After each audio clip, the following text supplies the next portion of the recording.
About 6,000 years ago in southern Mesopotamia, roughly 20 city-states emerged between two unpredictable rivers, facing floods, scorching heat reaching 120 degrees Kelvin, and constant warfare. Life was brutal and unforgiving, but for these determined Sumerians, survival somehow continued in the shadow of heat, thirst, and enemies at the gates.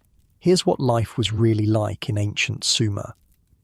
Hey, quick thing before we start. If you actually listen to these regularly, hit like or subscribe. I always wonder where everyone's at, so comment your city and what time it is. Weird to think some of you are having breakfast in London while I'm recording this at night here in the States.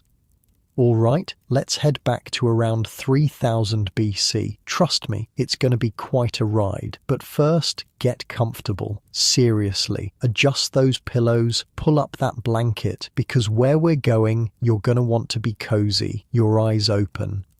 It's still dark. Mostly. There's a thin line of grey light seeping through the gaps in the reed walls. Dawn's coming, not that you need to see it to know. The heat's already building. Even at this hour, the air feels thick, heavy, like breathing through wet cloth.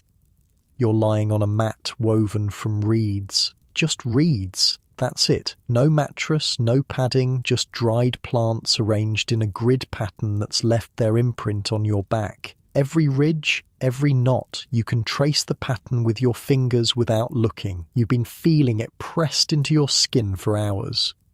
The mat sits directly on the packed earth floor of your mud brick house. The floor's cool, or it was when you first lay down. By now, your body heat's warmed the spot beneath you. In a few hours, when the sun's really up, this same floor will bake. The whole house will turn into an oven. Temperatures outside will climb past 110, sometimes 120, sometimes higher. But right now, in this brief window before dawn, it's almost bearable. Almost.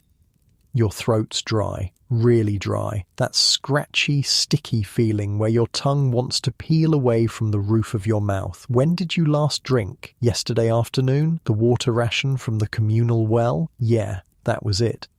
Water's complicated in Sumer. You're surrounded by it. The Tigris and Euphrates rivers are right there, but you can't just drink from them. Not directly. The water needs to be carried, stored, sometimes boiled. The priests say the gods live in the water. The reality is simpler and grosser. Animals drink from those rivers. People wash in them. Bodies sometimes float downstream from the cities upriver. So you ration, you wait, you drink when the water's been properly collected and settled.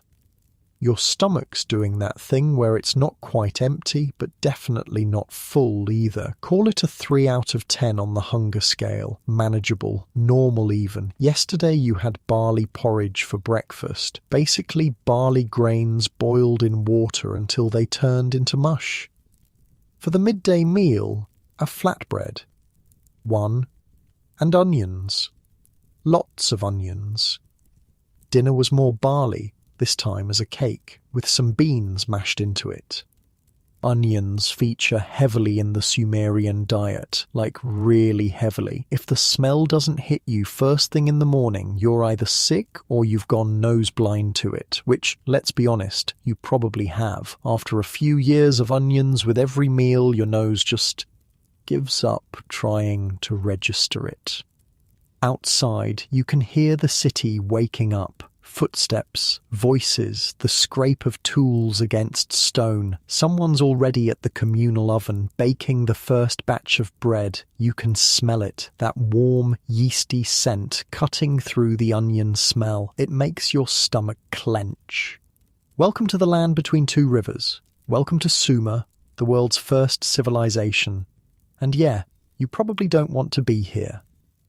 Look, I know I said get comfortable in your bed, right? Well, that's because where you are right now, in this ancient Sumerian house, comfortable is not in the vocabulary. The Sumerian word for mattress doesn't exist. They've got words for reed mat, for leather sheet, for wool blanket, if you're rich.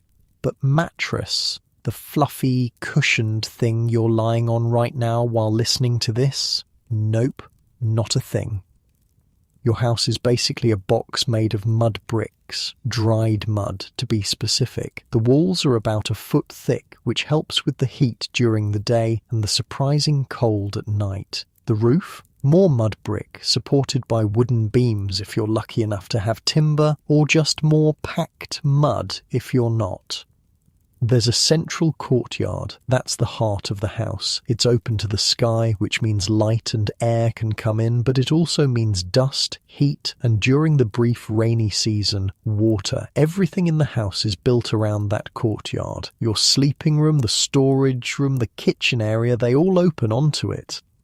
Most of the walls don't have windows, not real ones, maybe some small openings near the ceiling to let hot air escape, but nothing you'd recognize as a window. Windows are a liability. They let in heat, dust, and more importantly, they let in people you don't want in your house.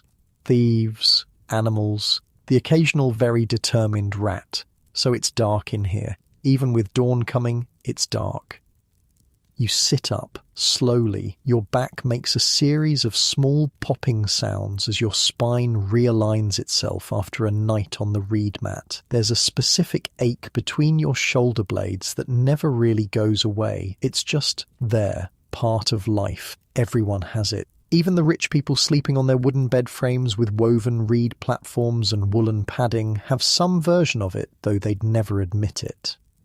The air smells like dust and smoke and, yes, onions. There's also the underlying scent of the mud bricks themselves, that earthy clay smell that permeates everything. It's in your hair, your clothes, your skin. You could wash every day and it would still be there. Not that you wash every day. Water's too precious for that. In the corner, there's a clay jar, water, your emergency supply. You're supposed to use it sparingly, but right now, with your throat feeling like sun-baked clay itself, sparingly seems negotiable. You reach for it. The clay is cool against your palms. You lift it, tilt it, and let a small amount of water pour into your mouth. Not enough to satisfy, just enough to coat your throat, to give your mouth something to work with. The water tastes like the jar, like minerals and clay and faintly metallic, better than nothing, way better than nothing. You set the jar down and stand. Your joints protest. Your feet find the packed earth floor, still cool, and you take a moment to just exist, to breathe, to prepare yourself for what's coming. Because here's the thing about being a Sumerian in 3000 BC. Every single day is about survival. Not dramatic, movie-style survival with dinosaurs and explosions, just the grinding, relentless work of staying alive, finding water, finding food, avoiding disease, avoiding injury, avoiding the wrath of gods who seem perpetually angry about something. And today, like every day, starts with work. The sun's not even up yet, and you've got to get moving, because in Sumer, if you're not working, you're not eating, and if you're not eating, well, let's not think about that. You pull on your clothes. If you're a man, it's a knee-length skirt made from wool or linen. If you're a woman, it's a longer dress, also wool or linen. Both are basically rectangles of fabric wrapped around your body and held in place with a belt or pin. No zippers, no buttons, just cloth and determination. The fabric's scratchy, rough. It's been washed in the river and beaten against rocks and dried in the sun so many times that it's more texture than textile, but it's what you have. It keeps the sun off your skin during the day and provides a thin layer of warmth during the surprisingly cold nights. You step out into the courtyard.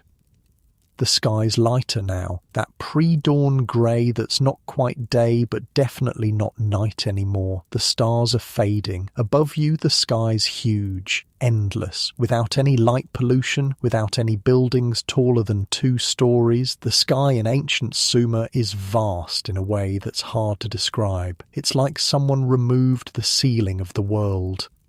Other people are emerging from their sleeping rooms. Your family, if you have one, maybe your parents, your siblings, your spouse, your kids. Sumerian households are multi-generational. Everyone lives together. Everyone works together. Privacy is a concept that won't be invented for another few thousand years. Someone's already started a fire in the courtyard's cooking area. Smoke rises in a thin column. The fire's small. Fuel is precious, but it's enough to heat water for barley porridge. Again, because that's breakfast. That's always breakfast. Unless you're wealthy. Then you might have honey to sweeten it, maybe dates, maybe cheese. But wealth is relative in Sumer. Even the wealthy eat barley. They just eat it with more stuff mixed in. You head toward the fire, but before you get there, you hear it. The sound that dominates Sumerian life. The gong. It's coming from the center of the city, from the area near the ziggurat, that massive stepped pyramid that you can see from anywhere in the city. The temple tower. The house of the gods. The gong is the signal. The call to work.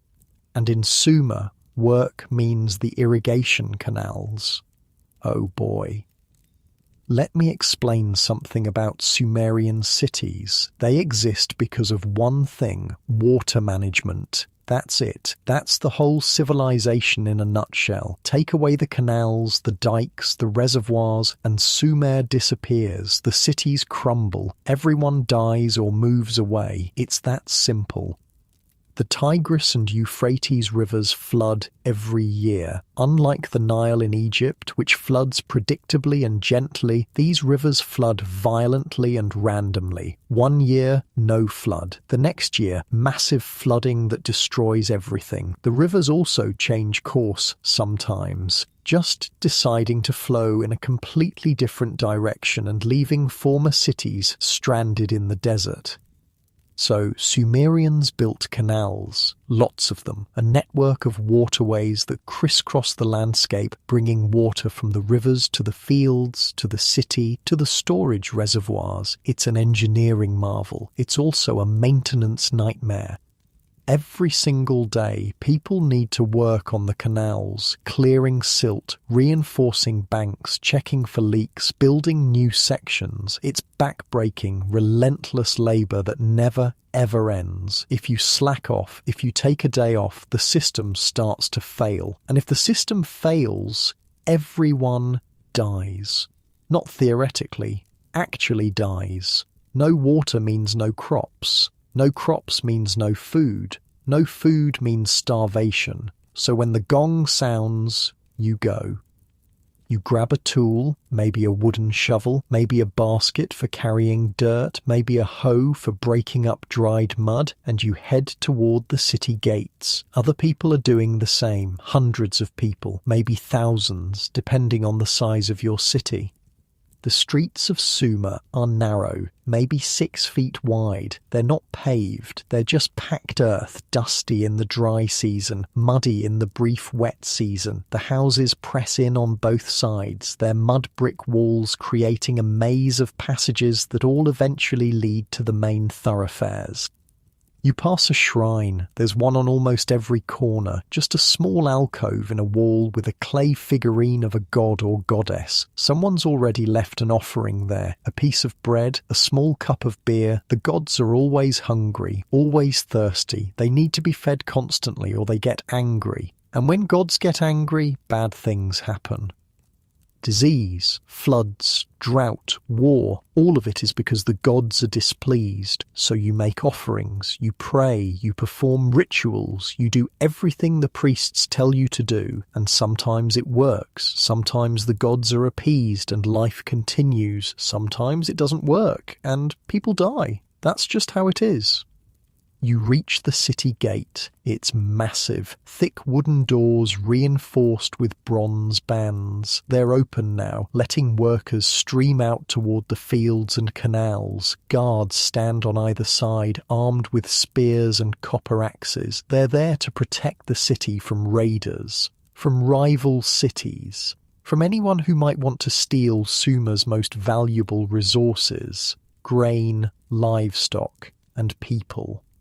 Slavery exists in Sumer. It's common. When one city conquers another, the losers become slaves. They're brought back to work the fields, build the buildings, serve in the households of the wealthy. It's brutal. It's also just how things are done. You pass through the gate.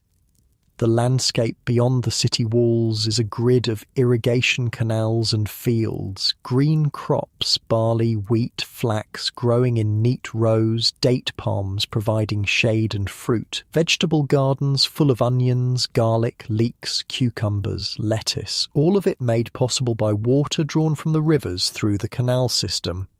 And there they are.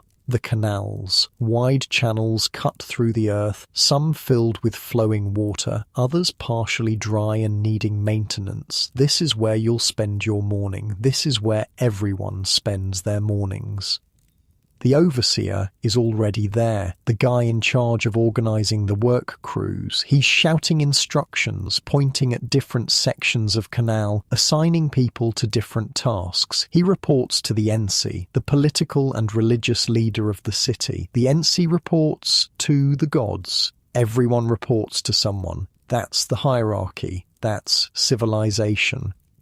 You're assigned to a crew working on a section of canal that's been filling up with silt. The water's flowing, but slowly, too slowly. If it gets any slower, the fields beyond won't get enough water. The crops will suffer. People will go hungry, so you dig. The sun's up now, fully up. The heat's building fast. Within an hour, it's already uncomfortable. Within 2 hours, it's genuinely brutal. The sun beats down on your back, on your head, on every exposed bit of skin. You're sweating. Everyone's sweating. The air shimmers with heat. You scoop silt from the canal bottom, load it into a basket, carry it to the embankment, dump it, return for more. Scoop, load, carry, dump, return. Again and again. The silt's heavy, wet. It clings to your shovel, your hands, your feet. Your back aches, your shoulders scream. Your hands develop blisters on top of the calluses you already have.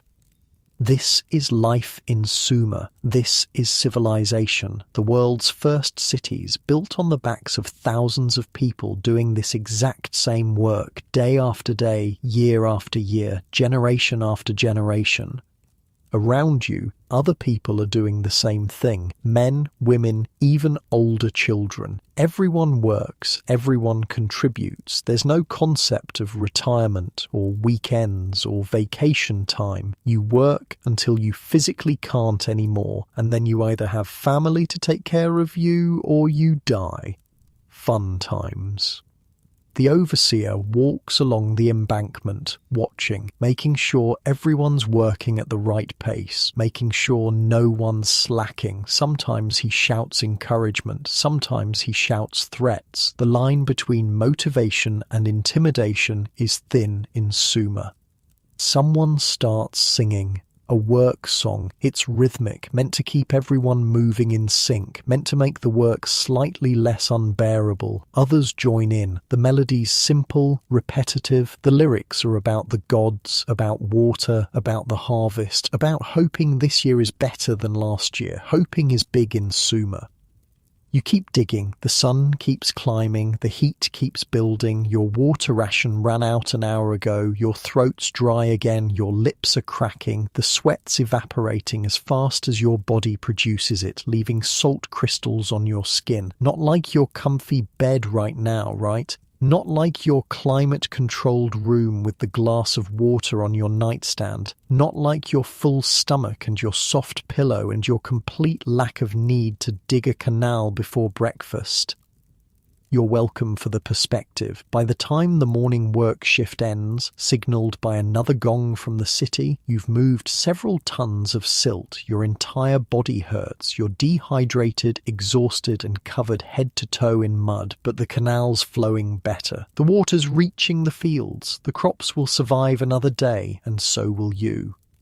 You trudge back to the city with the rest of the workers. The sun's at its peak now. The heat's peaked too. It's easily over 110 degrees, maybe 115, maybe 120. In this climate, in this time before weather stations and thermometers, you measure heat by how it feels. And right now, It feels like walking into an oven.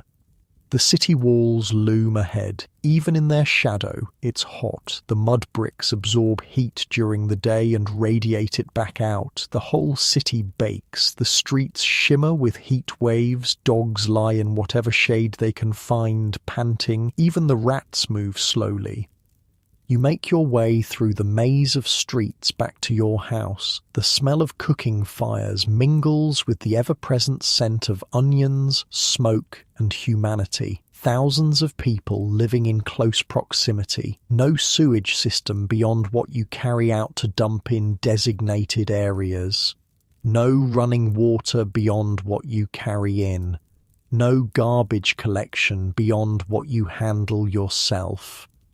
The smells are intense, genuinely intense. If someone from the modern world were dropped into ancient Sumer, the smell would probably be the first thing that hit them. Not the heat, not the sight of the ziggurat, but the smell. Human waste, animal waste, rotting food, smoke, sweat, and, yes, onions. Lots and lots of onions. You reach your house. The courtyard feels like an oven. The air's thick and still. You head to the storage area where the communal water jug is kept. There's a ladle. You're allowed one ladle of water. You take it. It's warm from sitting in the heat, but it's wet. That's all that matters. The water hits your stomach and your body just absorbs it. Gone in seconds. You want more. You're allowed more. You take another ladle. This time you force yourself to drink it slowly, to let it actually satisfy your thirst rather than just disappearing into the void of dehydration. Someone's preparing the midday meal. More barley, this time as flatbread. The dough's been mixed with water and salt, maybe a bit of fat if there's any available, and then slapped onto the side of the hot clay oven to bake. It comes out crispy and slightly charred. You eat it with onions, obviously. There's also beer. Yes, beer. The Sumerians invented beer. It's not like modern beer, no hops, so it's sweet rather than bitter, thick, almost porridge-like because they don't filter it. You drink it through a straw from a large ceramic jar to avoid the chunks. It's nutritious, filling and mildly alcoholic. It's also safer than water because the brewing process kills bacteria. So yeah, beer for lunch, beer for dinner. Beer most of the time. The goddess Ninkasi, whose name literally means lady who fills the mouth, is one of the more popular deities. She's the goddess of beer and brewing. People pray to her regularly, make offerings to her. Beer is serious business in Sumer. You sit in the shade of the courtyard, eat your bread, drink your beer through a reed straw, and try to cool down. It's not really working. The shade helps a bit, but the air's still oven hot. Your clothes are soaked with sweat, your skin's sticky with salt and dust. This is the midday rest period. Work in the canals has stopped because it's simply too hot. The wealthy retreat to the inner rooms of their larger houses. The priests perform their rituals inside the cool stone of the ziggurat. Everyone else just tries to survive the heat. Some people sleep. Others do light work, repairing tools, weaving baskets, mending clothes. Children play quiet games in the shade. Life slows down, waiting for the worst of the heat to pass. You lean back against the mud brick wall of your house, the bricks hot against your back, but somehow being still, being in shade, being fed and hydrated, relatively speaking, makes it bearable. Your eyes close, the sounds of the city fade into background noise. For a moment, just a moment, you're not thinking about survival, about canals, about gods, about tomorrow's work. You're just existing, and honestly, in ancient Sumer, that's about as good as it gets. The rest period ends when the heat drops from hell on earth to merely oppressive. You get up, time for afternoon work, different from the morning canal labour, but work nonetheless, because again, if you're not working, you're not eating. That's just math. Today, you're assigned to the temple complex. Yeah, the ziggurat. that massive stepped pyramid dominating the city skyline. You can see it from literally anywhere. It's designed that way. The whole point is to be impossible to miss. Let me paint you a picture of what this thing looks like. Imagine a wedding cake. Now make it huge, like football field huge at the base. Stack smaller and smaller platforms on top of each other, maybe 5 or 6 levels total. Cover the whole thing in mud brick. Paint some levels white, some black, some red. Put a temple at the very top, painted blue to look like the sky. Add stairs running up the sides. Now place it in the dead center of the city so everyone has to look at it every single day. That's a ziggurat. The one in your city rises about 150 feet into the air. The base covers maybe 3 acres. It took decades to build, thousands of workers, millions of mud bricks. It's basically a mountain that humans decided to just make because the gods lived on mountains far away. And if you can't go to the mountain, you build your own mountain and hope the gods appreciate the effort. Spoiler alert, the gods always need more convincing. You approach the base of the ziggurat. There's a huge courtyard surrounding it, easily the size of 10 modern city blocks. This is where city life happens. Markets, gatherings, public announcements, religious festivals, executions, normal civic stuff. Right now, the courtyard's busy. There's an artist painting a mural on one of the temple's outer walls. A kid races past, probably late for school. Yes, school. The Sumerians invented formal education. Lucky them. A woman's milking a goat near one of the smaller shrines. Someone's weaving a basket from reeds. Life continues in the shadow of the god's house. But here's where it gets interesting. The ziggurat isn't just a religious building, it's the center of everything. Economics, politics, law, healthcare, education. The priests who run the temple complex basically run the entire city. They control the grain stores, they organize the irrigation work, they settle disputes, they diagnose illnesses, they keep records of everything, and I mean everything. The Sumerians are obsessed with writing stuff down. They invented writing specifically to keep track of temple accounts. Who donated what grain? Who owes temple taxes? Who got how much beer ration? It's all recorded on clay tablets in cuneiform script. Thousands and thousands of tablets. Some of these ancient accountants were tracking every single sheep, every bag of barley, every jar of oil. It's basically ancient middle management, but with more gods and fewer staplers. The priests are everywhere in the courtyard. You can spot them by their clothes, fancier than yours. Cleaner, definitely cleaner, made from better fabric. They wear these distinctive fringed garments, kind of like shawls. Some have their heads shaved, some have elaborate hairstyles. All of them have this air of authority because they speak for the gods. And the gods? They're not exactly chill. Okay, let's talk about the Sumerian pantheon. Strap in, because this is wild. The Sumerians have over 3,000 gods and goddesses. 3,000. There are gods for everything. God of the sky, god of water, god of air, goddess of love, goddess of war. Sometimes these are the same goddess because apparently love and war go together. God of beer, goddess of grain, god of that specific canal over there, goddess of this particular tree. It's excessive. The big ones, the major league gods, are An, Enlil, Enki, and Inanna. An is the sky god. Top of the hierarchy, though he doesn't do much these days. Think of him as the retired CEO who still has his name on the building. Enlil is the real power, god of air and storms. He's based in Nippur, which is like the religious capital of Sumer. When Enlil gets angry, bad things happen. Floods, droughts, locusts, your crops dying, your city getting destroyed, fun guy at parties. Enki is the water god. He's actually pretty cool, relatively speaking, god of wisdom and magic. He's the one who warned that one guy about the great flood and told him to build a boat. Sound familiar? Yeah, that story predates the Noah version by about 1,000 years. The Sumerians did it first. Inanna is the goddess of love, sex, fertility, and war, because nothing says romance like a good battle. She's based in Uruk and is basically the most dramatic deity in the pantheon. The myths about her are wild. She goes to the underworld, gets killed, comes back to life, sends her husband to hell as a substitute. It's a whole thing. Then there are the lesser gods. Hundreds of them. Each city has its own patron deity. Each household has its own protective spirits. You're supposed to pray to all of them, make offerings to all of them, keep all of them happy all of the time, which is, let's be honest, exhausting and impossible.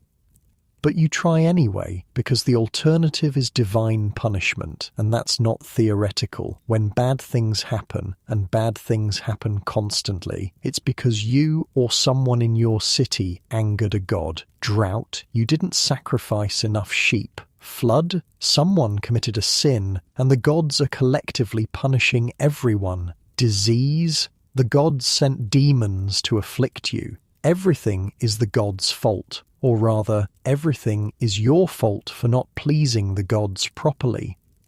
It's a system that keeps the priests very, very powerful. You reach your assigned work area near the base of the ziggurat. Your job today is helping to transport offerings from the courtyard up to the temple at the top. People bring offerings all day, every day. Food, drink, woven cloth, tools, sometimes animals. All of it goes to the gods, which really means it goes to the priests, who consume it on behalf of the gods because, the gods can't actually eat solid food.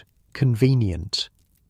The stairs up the ziggurat are steep, really steep. Each platform has its own staircase connecting to the next level. You're carrying a large basket of bread. Someone behind you is carrying a jar of beer. Someone else has a live chicken, which is not happy about being carried up a giant pyramid in a 110-degree heat. Can't say I blame the chicken.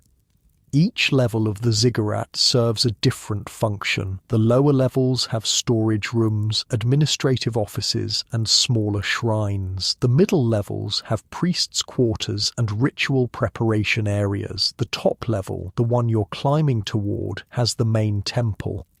Only the high priest or priestess gets to go into that top temple. Everyone else stops at the platform just below. That's where you'll leave the offerings, where the priests will collect them, perform the necessary rituals, and then take them inside to feed the gods.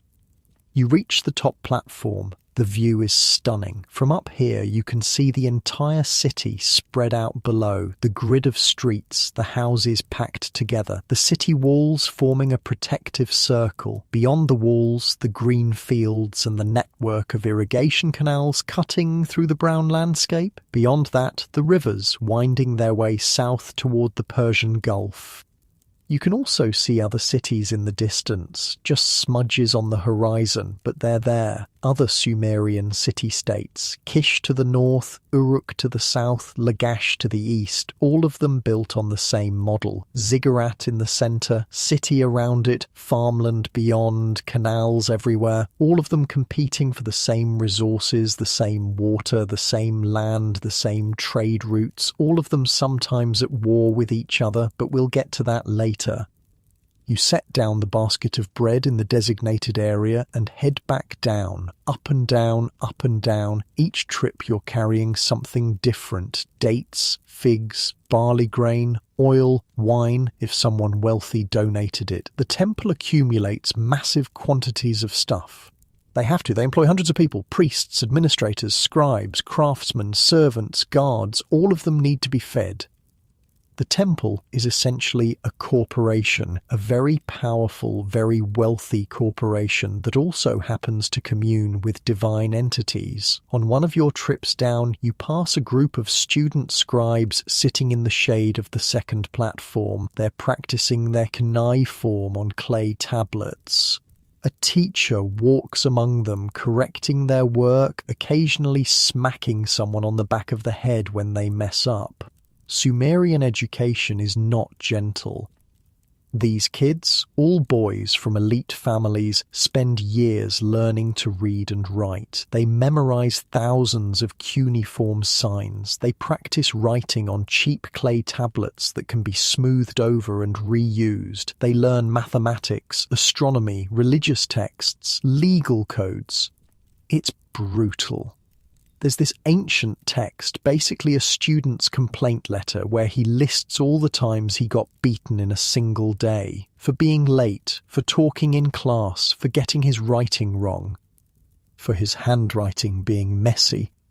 The kid then asks his father to invite the headmaster over for dinner, gives the teacher gifts, and suddenly his writing is praised, and he's told he'll be a great scribe one day. First recorded case of apple polishing in human history. The teacher's walking past and he glances at you. Not in a friendly way, more like the way you'd glance at a piece of furniture. You're not in his social class, you're labour, he's educated elite. The distance between you and him is enormous. Sumer has a clear social hierarchy. At the top, the Ensi and his family. The Ensi is the political and religious leader. His name literally means the one who divides the temple land, because all land belongs to the gods and the Ensi manages it on their behalf.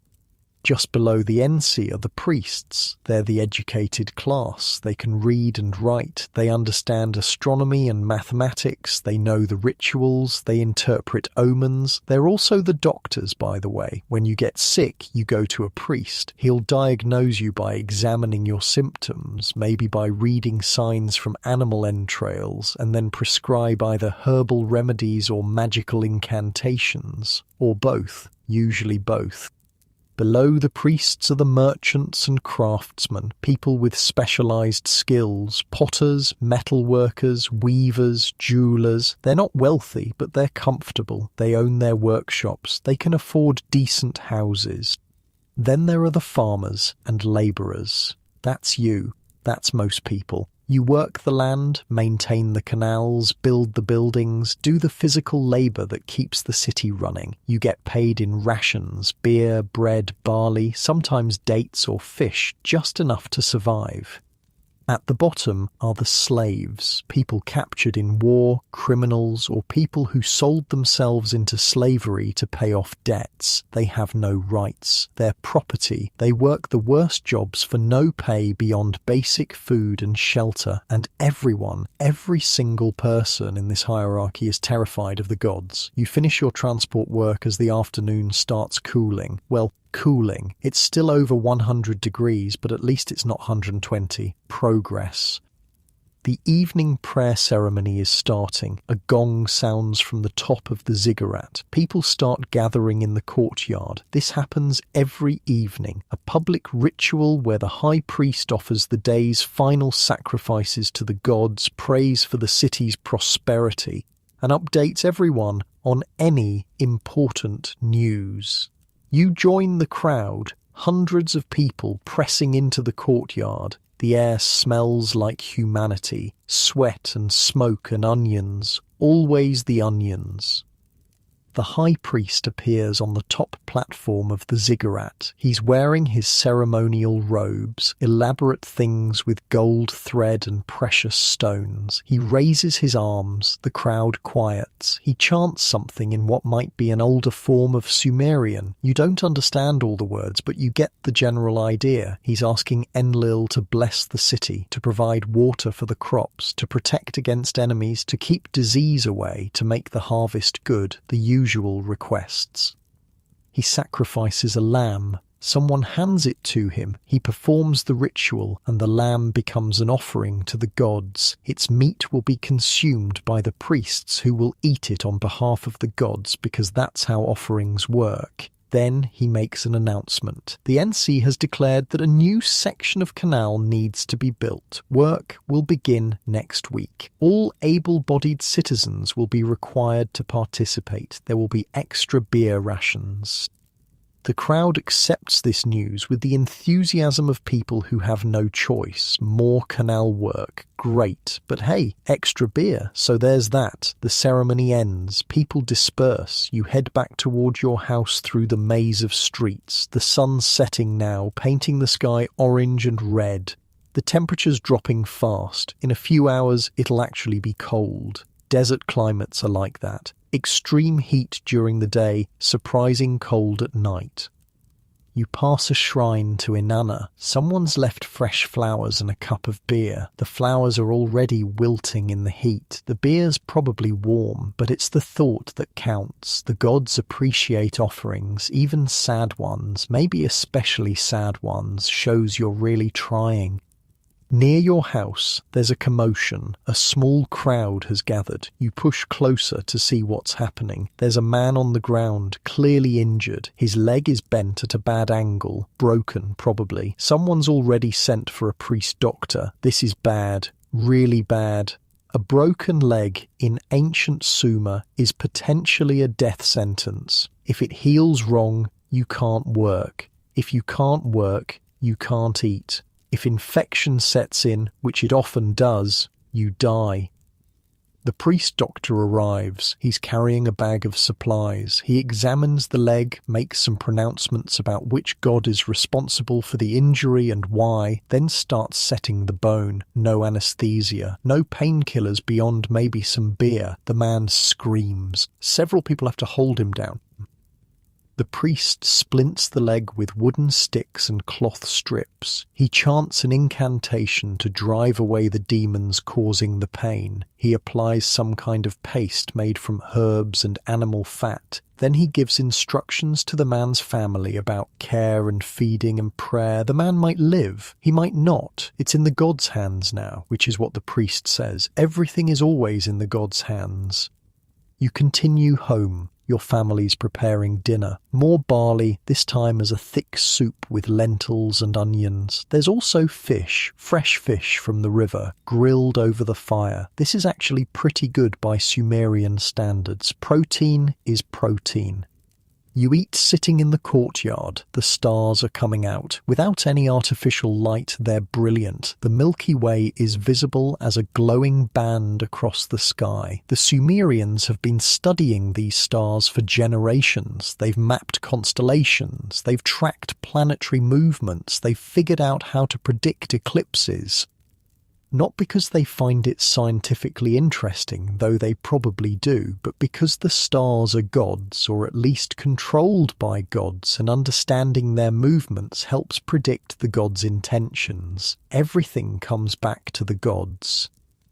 After dinner, you sit and rest. Tomorrow will be another day of canal work, another day of heat and labour and survival. But right now, in this moment, with food in your stomach and your family around you and the cool night air finally providing relief from the day's heat, things are okay. Not good, just okay. And in ancient Sumer, okay is about as good as it gets. Morning comes again. Because of course it does. You're back on canal duty, but today's different. The overseer pulls you aside after a few hours of digging, says they need someone to help the city scribes. They're doing an inventory of grain supplies and need extra hands to move the clay tablets around. You're basically going to be a filing cabinet. But hey, it's indoor work. Anything to get out of the sun.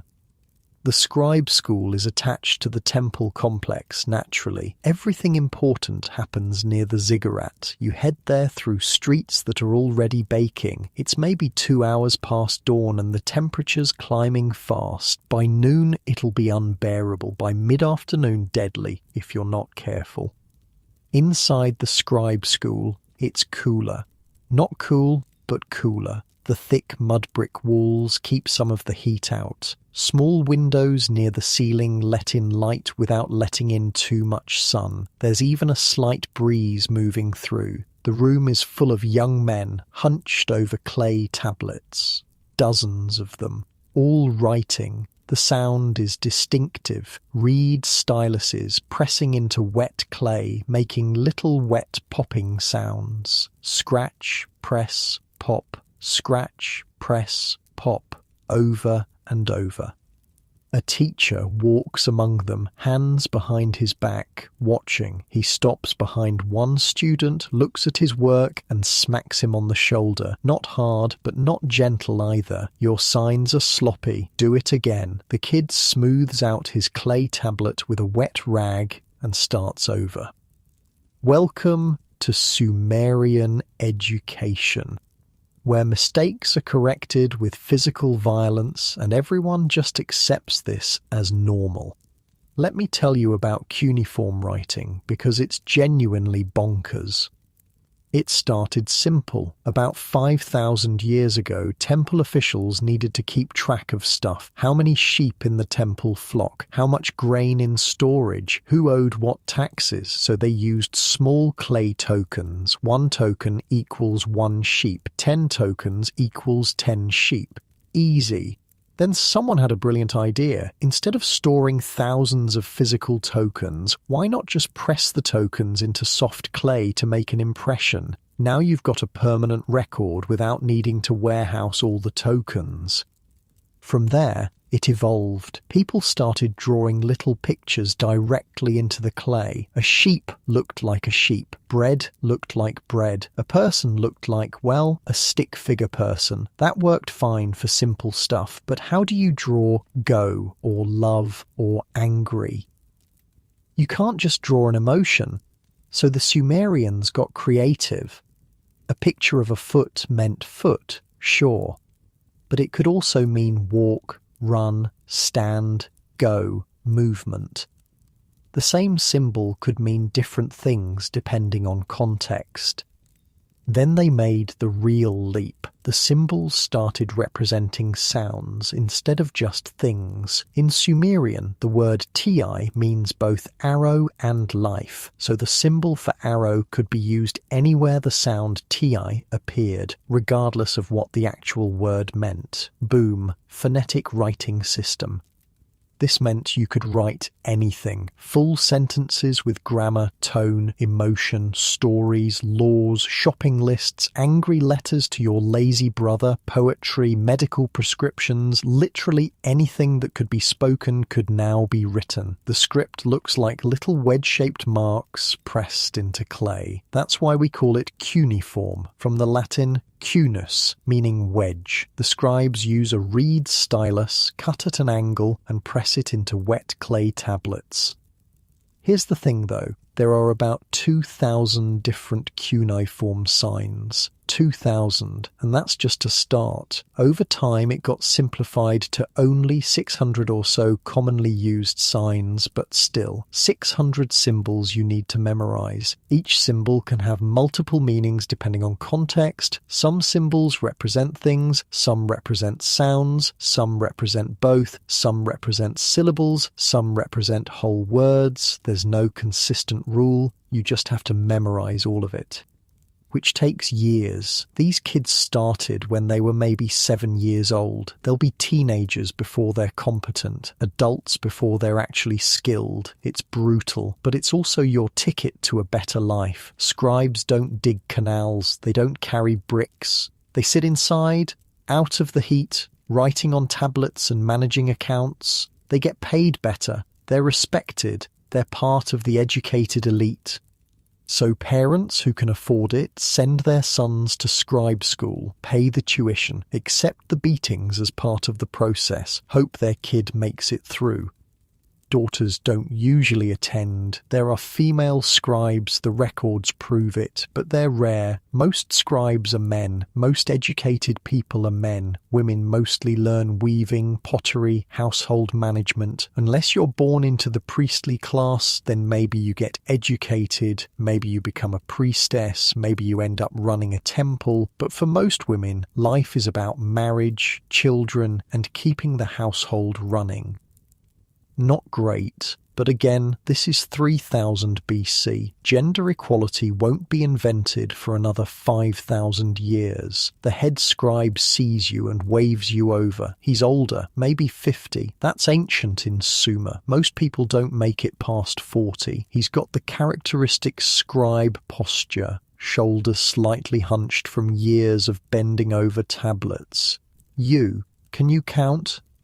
You nod. Everyone in Sumer can count. You have to. Rations are measured. Work is tallied. Beer is counted. If you can't count, you get cheated. Good. Start moving these tablets to the storage room. Carefully, drop one and I'll have you beaten. He's not joking. These tablets represent records, legal documents, contracts, religious texts, temple accounts. They're valuable, more valuable than you are, frankly.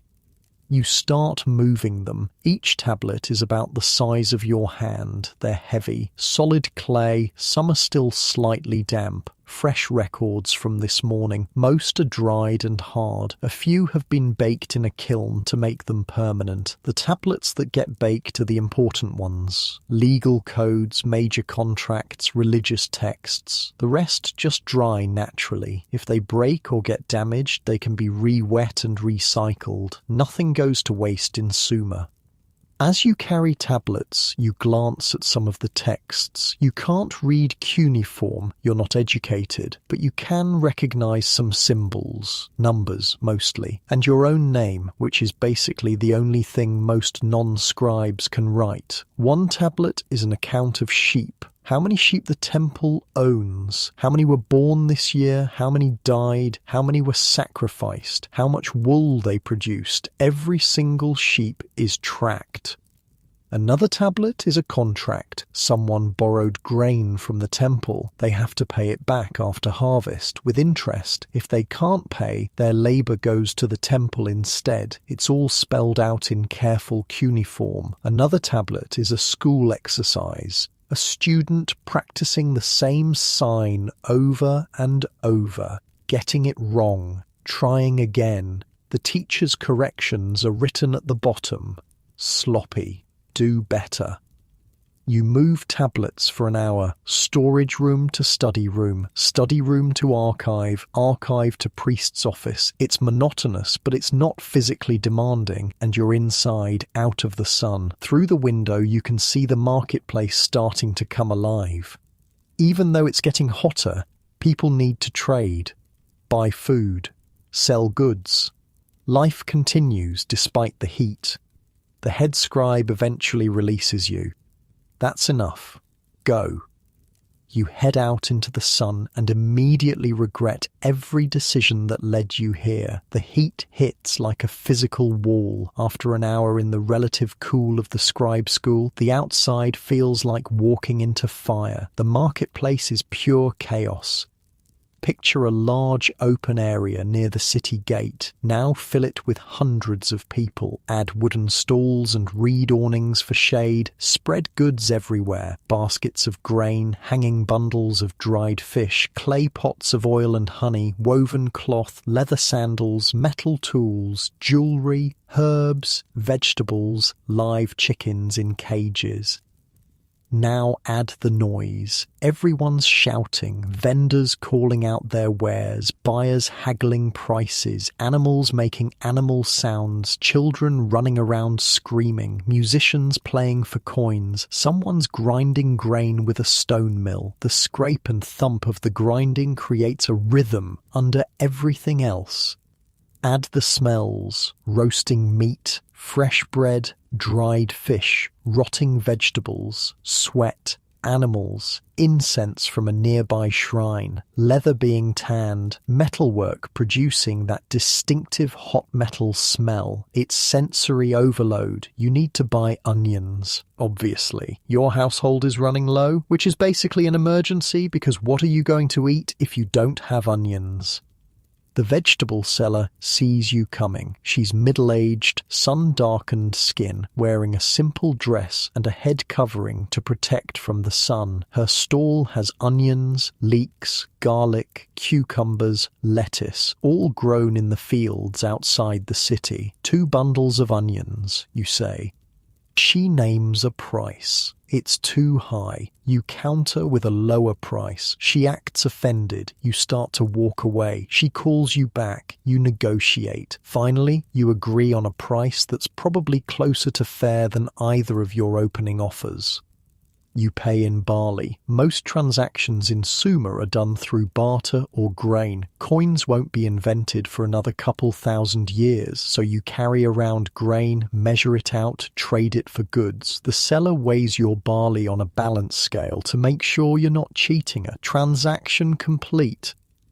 Nearby, a metal worker is showing off copper tools, axes, chisels, knives. Copper is expensive. These tools are for wealthy buyers. You look anyway because they're impressive, shiny, sharp, well made. The metal worker catches you looking. You want to buy? Can't afford it. He laughs. Nobody can. But they buy anyway. Come back when you have silver. Silver is currency for major transactions, land sales, large contracts, bribes. You've never held silver in your life. You probably never will. Next to the metalworker, a potter is selling clay vessels, jars for storage, cups for drinking, lamps for oil. Pottery is cheaper than metal, more accessible. Everyone needs pots. They crack, they break. You need new ones. A woman is examining a large storage jar, checking for cracks. She finds one, points it out, demands a lower price. The potter argues. She doesn't budge. He eventually agrees, grumbling. This is how the economy works. Small transactions, person to person, face to face. No written receipts for this stuff unless it's a major purchase that needs to be recorded on a clay tablet and witnessed by officials. Near the edge of the market, there's a beer cellar. This is what you really came for. Your household's beer supply is low. The cellar has large ceramic jars of beer covered with cloth to keep flies out. You can smell it from here. Sweet, yeasty, thick. How much for a full jar? She names the price. You don't bother negotiating. Beer prices are pretty standard. Everyone knows what beer costs. You hand over more barley and she fills your jar. You'll carry it home carefully because if you drop it and the beer spills, your family will murder you. While she's filling your jar, you notice a man at the next stall selling something unusual. Shells. Not local shells, exotic ones. Shells from far away. Probably the Persian Gulf coast. Where'd you get those? You ask. Trader brought them from Dilmun, 3 weeks' journey. Beautiful, yes, Dilmun, the island the Sumerians believe they came from originally. Paradise, the home of the gods. It's also a real place you can sail to if you're brave or stupid enough to make the journey. Trade is huge in Sumer. The river valleys don't have much wood, no metals, no stone. Everything has to be imported, so traders travel up and down the rivers to the mountains, to the coast, bringing back timber from Lebanon, copper from Anatolia, shells from the Gulf, lapis lazuli from Afghanistan. Yeah, Afghanistan. People are trading goods across thousands of miles in 3000 BC. It's genuinely impressive. You buy your onions and beer and head home before the midday heat gets worse. Too late. It's already worse. The sun's directly overhead, no shadows, no shade except inside buildings. The air shimmers. The streets are almost empty. Anyone with sense is inside. You rush home. The beer jar is getting heavy. Your arms are tired. The onion bundles keep slipping, but you make it. The households in the courtyard, sitting in what little shade exists. Someone's already prepared a midday meal. Bread, dried fish, dates, and now beer, thanks to you. You're a hero. You eat, you drink, you rest. Outside, the city goes quiet. This is the hottest part of the day. Even the birds stop singing. Even the dogs stop moving. Everything just stops and waits for the temperature to drop. You lean against the courtyard wall and close your eyes, just for a moment, just to rest. Your mind drifts, thinking about the scribes and their tablets, the marketplace chaos, the exotic shells from Dilmun, the copper tools you'll never afford, the beer you're drinking right now through a reed straw, thick and sweet and filling.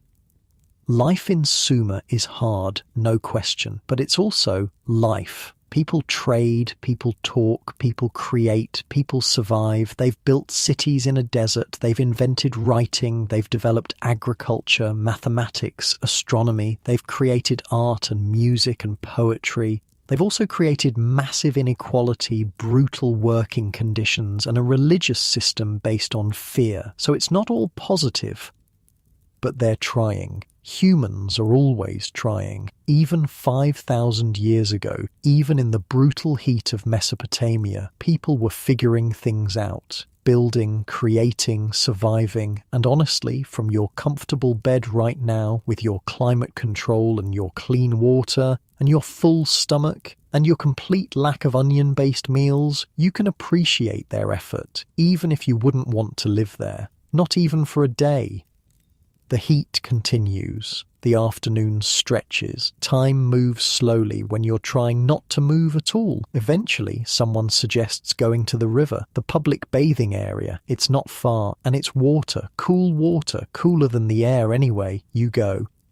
The river's crowded. Everyone had the same idea. People are wading in, splashing each other, washing off the day's dust and sweat. Kids are playing. Women are washing clothes by beating them against rocks. Men are swimming to the deeper parts. The water's murky, brown with silt. Definitely not clean by modern standards, but it's wet and it's cooler than the air, and right now that's all that matters. You wade in up to your waist. The water feels amazing. The heat finally releases its grip on you. Your body temperature drops. Your breathing slows. You dunk your head under, hold your breath, come up gasping. Better, so much better. You stay in the water for a while, just existing, floating, watching the sky, watching other people do the same thing.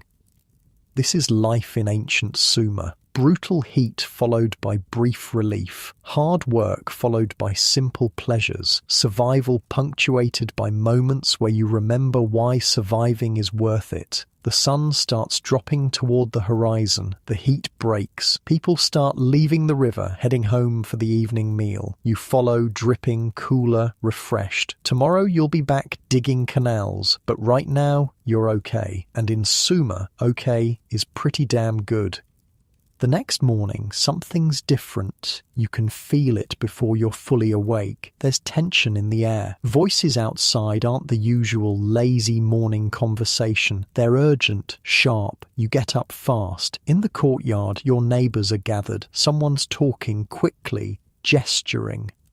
You catch fragments. Scouts reported yesterday. Kish is mobilizing. The Lugal says, "Oh no, war." Let me explain something about Sumer. There are roughly 20 city-states scattered across southern Mesopotamia, all within about 300 square miles. That's tiny. You can see neighbouring cities from your ziggurat's top platform on a clear day. All these cities need the same thing: water. From the same rivers, for the same fields, to feed the same growing populations. You see the problem. When one city builds a canal and diverts water upstream, the cities downstream get less water. Their crops suffer, people go hungry, tensions rise, diplomats fail, and eventually the Lugal calls up the army. The Lugal is different from the Ensi. The Ensi runs the city day to day, manages the temples, oversees the irrigation. He's administrator-in-chief. The Lugal, which literally means big man, is the war leader. When things get dangerous, when the city needs defending or attacking, the Lugal takes over. Originally, the Lugal was temporary, elected during emergencies. When the crisis passed, power returned to the Ensi and the Council of Elders. Democracy, sort of. Collective decision-making. But here's what happened. Wars kept happening. Crises kept emerging. The Lugal kept getting called up. Eventually, some Lugals just didn't give power back. They kept it, made it permanent, made it hereditary, passed it to their sons. That's how you get kings. Your city's Lugal is a guy named Mescalamdug, not the brightest torch in the temple, but he's big and he's mean and he knows how to swing a copper axe. More importantly, he's got the backing of the city's warriors and enough of the priests to legitimize his rule. Word is spreading fast through the city. Kish is preparing an attack. Kish, the city to the north, they've been aggressive lately. Their new king, some guy named Enmabarajesi, has been expanding, conquering smaller cities, building an empire. Now he wants your water. By midday, the whole city knows. The Lugal has called an assembly in the ziggurat courtyard. Everyone's required to attend. When the Lugal summons, you show up. Period. The courtyard is packed. Thousands of people press together in the heat. The Lugal stands on the lower platform of the ziggurat, elevated enough that everyone can see him. He's wearing armor, bronze breastplate, leather kilt reinforced with metal studs, a copper helmet that gleams in the sun. He's trying to look impressive. It's working. Kish threatens our water. He shouts. His voice carries across the courtyard. They build their canals. They take what belongs to our gods. They starve our children. The crowd murmurs. Angry, scared, both. We will not surrender. We will not beg. We will fight. Cheering. Not everyone, but enough. War means danger, but it also means glory. Loot, slaves, land. For the warriors, anyway. For everyone else, it means terror and possible death. Every able man will serve. Bring your tools, your weapons, your courage. Tomorrow we march. More cheering. The Lugal raises his axe. The copper blade catches the light. The crowd roars. You feel sick. See, here's the thing about Sumerian warfare. It's not professional soldiers fighting other professional soldiers on some distant battlefield. It's farmers and labourers and craftsmen, handed weapons, told to march to the neighbouring city and ordered to kill the farmers and labourers and craftsmen there. The warriors, the actual trained fighters, they're a small group, maybe 100 men in a city of 10,000. They're the Lugal's personal guards, professional, skilled, equipped with the best bronze weapons and armour. Everyone else, you get a wooden spear with a fire-hardened tip. Maybe a copper knife if you're lucky, a shield made of woven reeds and leather, and absolutely no training beyond stick the pointy end in the other guy. Odds of survival, not great. That night, the city buzzes with preparation. Families gather in their courtyards, talking in hushed voices. Some people pray to the gods, some sharpen tools, some just sit quietly, processing what's coming. Your family gives you their version of encouragement. Don't die, your mother says. Super helpful. Aim for the stomach, your father adds. Easier target than the head. Can I have your good sandals if you don't come back? Your younger brother asks. Family bonding at its finest. You try to sleep, can't. Obviously, your mind keeps running through scenarios. What if you actually have to fight someone? What if they're bigger than you? What if they're better armed? What if you freeze? What if you run? What if you die? Morning comes whether you're ready or not. The assembly point is outside the city gates. Men are gathering, hundreds of them. Some look eager, most look terrified. A few are clearly drunk, which is honestly a solid strategy.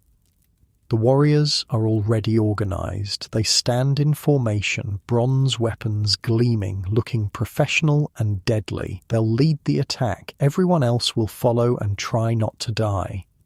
The Lugal rides past on a donkey. Yeah, a donkey. Horses haven't been domesticated for warfare yet. That happens later. Right now, if you're wealthy enough to ride instead of walk, you ride a donkey. The Lugal's donkey is decorated with ribbons and bells. It looks ridiculous. Nobody laughs. The Lugal has an axe. A priest performs a blessing, asks Enlil to grant victory, promises sacrifices if the battle goes well, threatens the enemy's gods, which seems unwise, but what do I know about Bronze Age theological trash talk? Then you march. The heat is already building. It's maybe 2 hours past dawn, and you're sweating. The copper knife at your belt feels heavy. The spear in your hand feels inadequate. Your shield, basically a wooden frame with leather stretched over it, feels like it might stop a strong sneeze, but nothing more.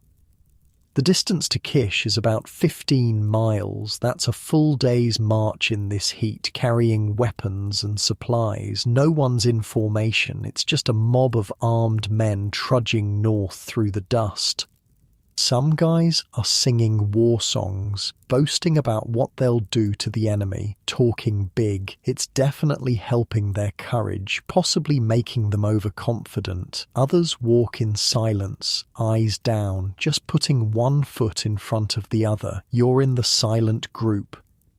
Around noon, the march stops. Heat's too extreme. Everyone collapses in whatever shade they can find. Water's distributed, it's rationed carefully. Beer too. You drink both, trying to rehydrate and calm your nerves simultaneously. A guy next to you is praying. Hands pressed together, eyes closed, lips moving, asking the gods for protection, for survival, for his family to be okay if he doesn't make it back. You start praying too. Can't hurt. The march resumes in late afternoon when the temperature drops slightly. By evening, you're close. You can see Kish in the distance. Walls, buildings, their ziggurat rising against the darkening sky. They know you're coming. They saw the dust cloud miles away. They're ready. The army camps for the night within sight of Kish's walls. Fires are lit. Food is distributed. More prayers happen. The warriors gather separately, planning. The Lugal consults with his commanders.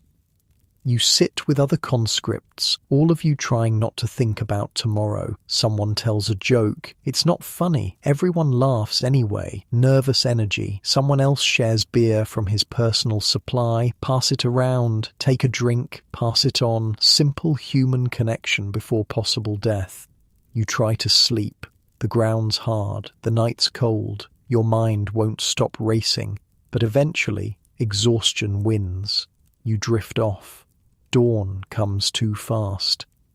The attack begins before the sun's fully up. The warriors charge first, screaming, weapons raised. Everyone else follows because what else are you going to do? The gates of Kish are closed. Defenders line the walls. Arrows start falling. Not many. Archery isn't super developed yet, but enough. A man near you takes an arrow in the shoulder. He goes down screaming. You keep running. The warriors reach the walls first. They've got ladders, siege equipment. They start climbing. Defenders push the ladders away. Men fall, bones break. Screaming intensifies. You reach the wall. Someone hands you a ladder. You're climbing before your brain catches up. Don't think. Just move. One rung. Another. A defender appears above you. He's got a rock. He throws it. You duck. The rock hits the guy below you. He falls. The ladder shakes. You hold on. Keep climbing. You reach the top. The defender is there with a spear. He thrusts. You deflect with your shield. The shield splits. The spear grazes your arm. Blood. Pain. You thrust back with your own spear. He dodges. Someone else comes up behind you. Another attacker. Together you push forward. The defender backs up. More attackers come over the wall. The defenders are getting overwhelmed. The gate opens from inside. Your warriors got through somehow. The main force pours in.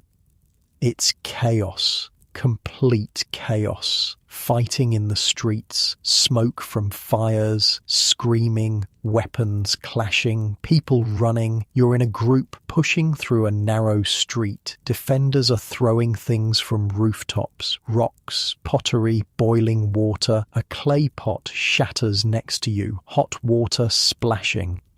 A defender jumps down from a doorway, knife in hand. He's terrified. You're terrified. You both hesitate. Then training, what little you have, kicks in. You thrust your spear. He dodges. Not fast enough. The spear catches his side. He gasps, goes down. You stare at him. You just stabbed someone. Actually stabbed a person. He's bleeding, groaning. Someone pushes you forward. Move, keep moving.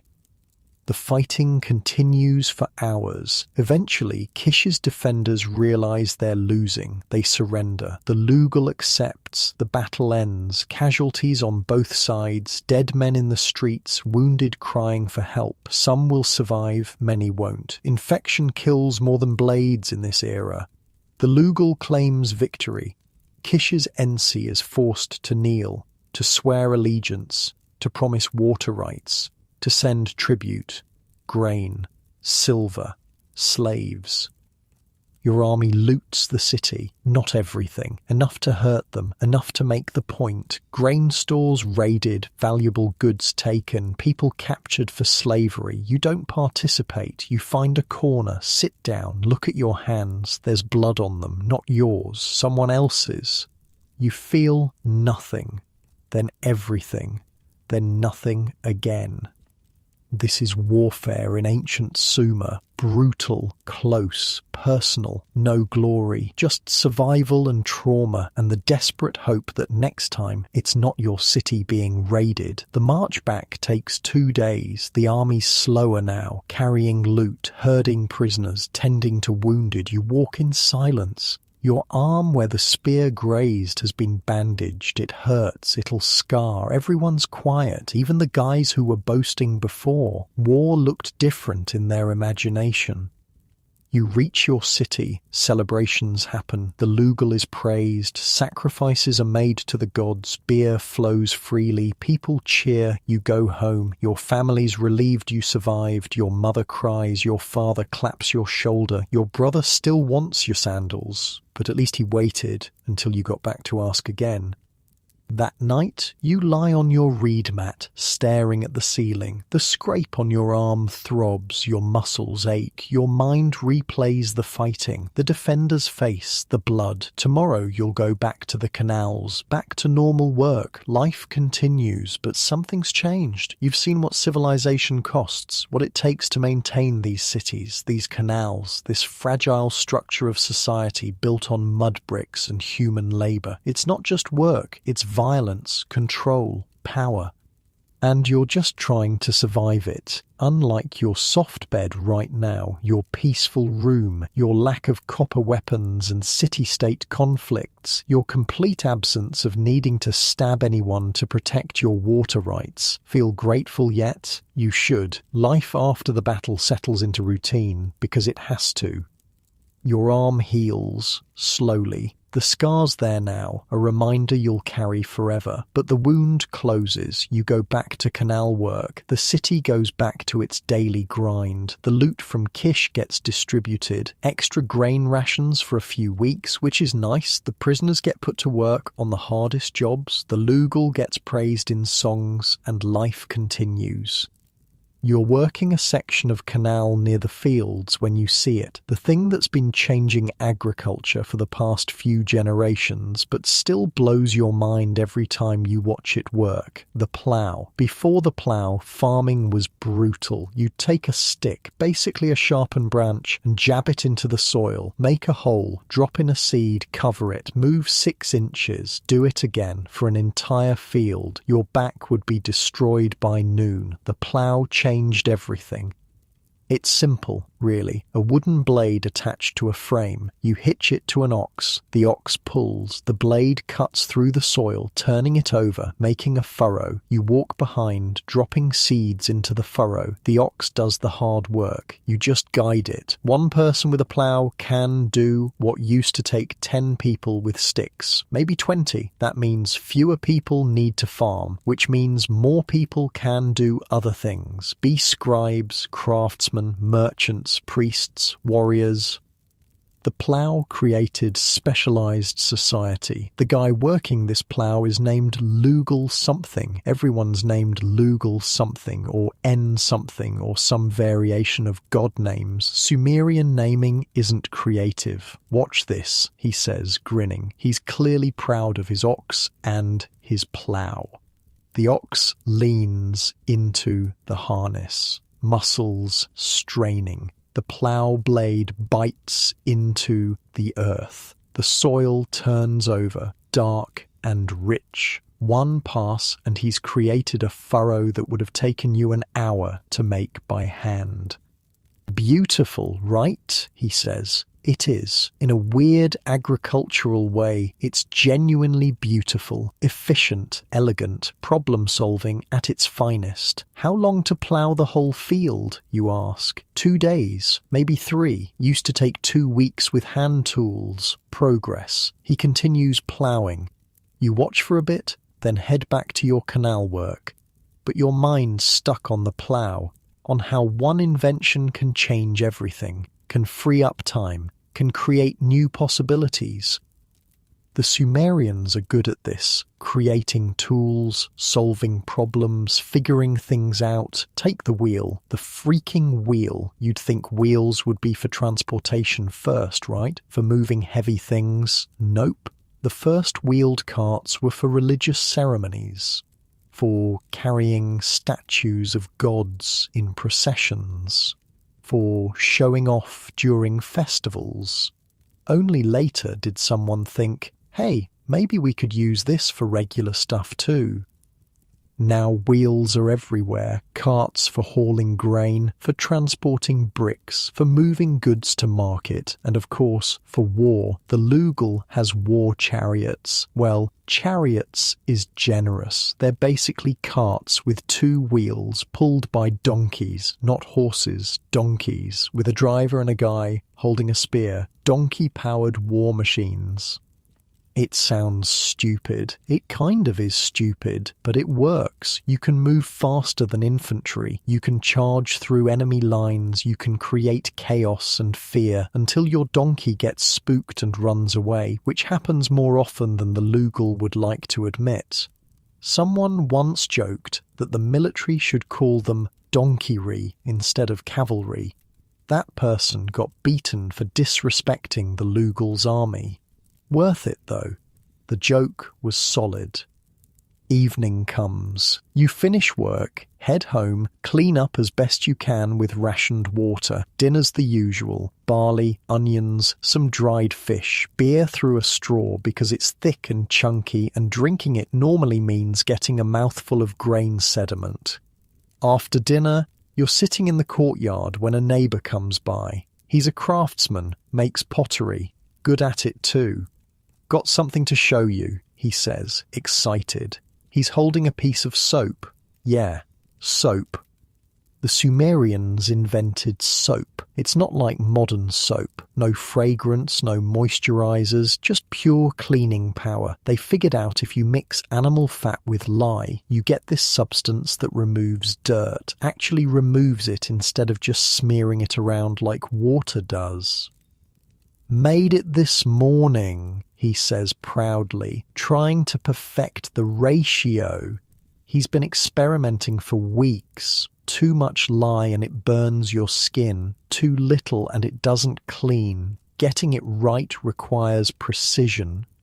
Try it. You take the soap. It's grey, kind of grainy, smells weird. You rub it on your hands with a bit of water. Foam appears, actual foam. You rinse. Your hands are cleaner than they've been in months. This is wild, right? I'm going to sell it at the market. People will pay for this.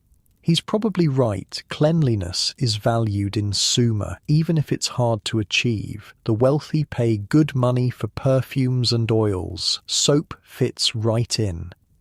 Your neighbour heads off to show other people his invention. You sit back down, still marvelling at your clean hands. It's the little things, small improvements, incremental progress. That's how civilization works, not giant leaps, just people solving small problems one at a time.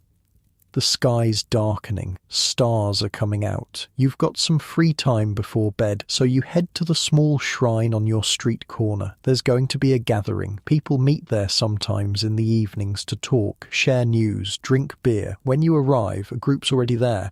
Someone's brought a board game. It's the racing game. Players move pieces around a board trying to be first to finish. Dice made from sheep knuckle bones determine how far you move.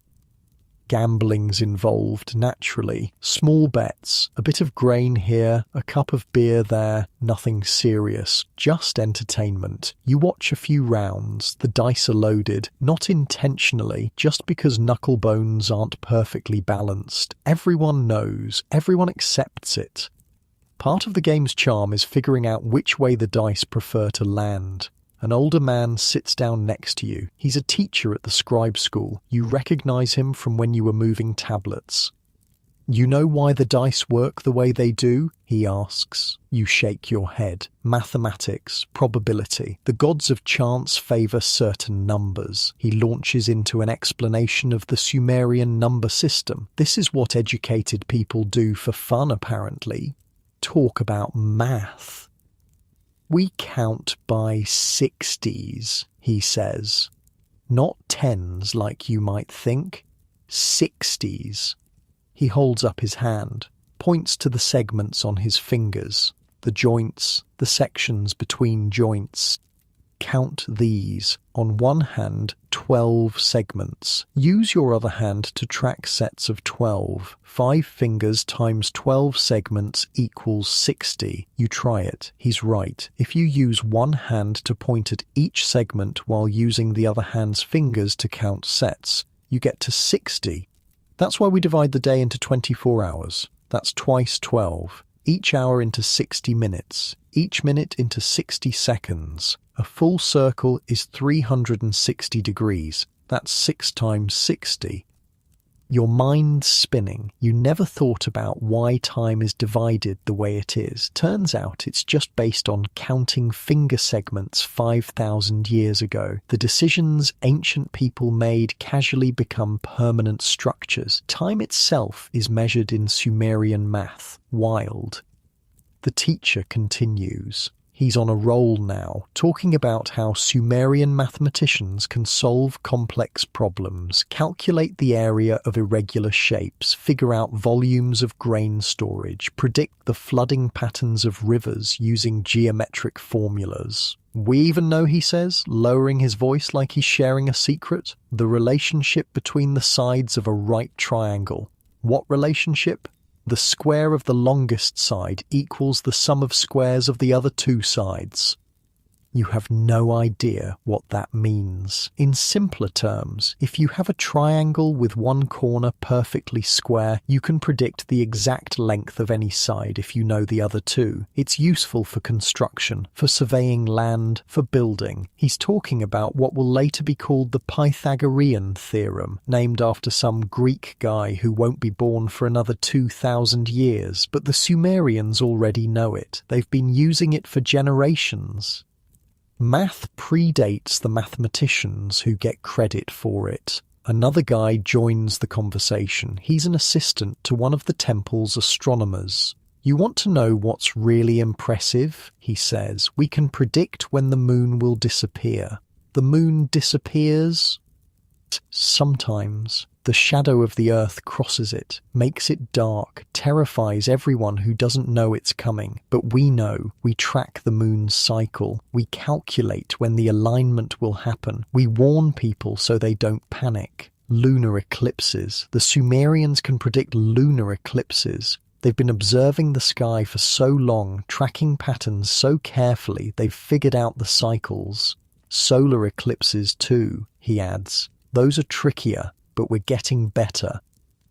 The conversation shifts to the calendar, how it's based on lunar cycles, 12 months of 29 or 30 days, about 354 days total, but that's 11 days short of a solar year, so every few years they add a 13th month to sync it back up. It's a messy system, but it works. The 7-day week is also Sumerian. Each day corresponds to a celestial body. Sunday, moon day. The day of Ninurta later becomes Saturn's day. Each culture that inherits this system just renames the days for their own gods, but the structure stays the same.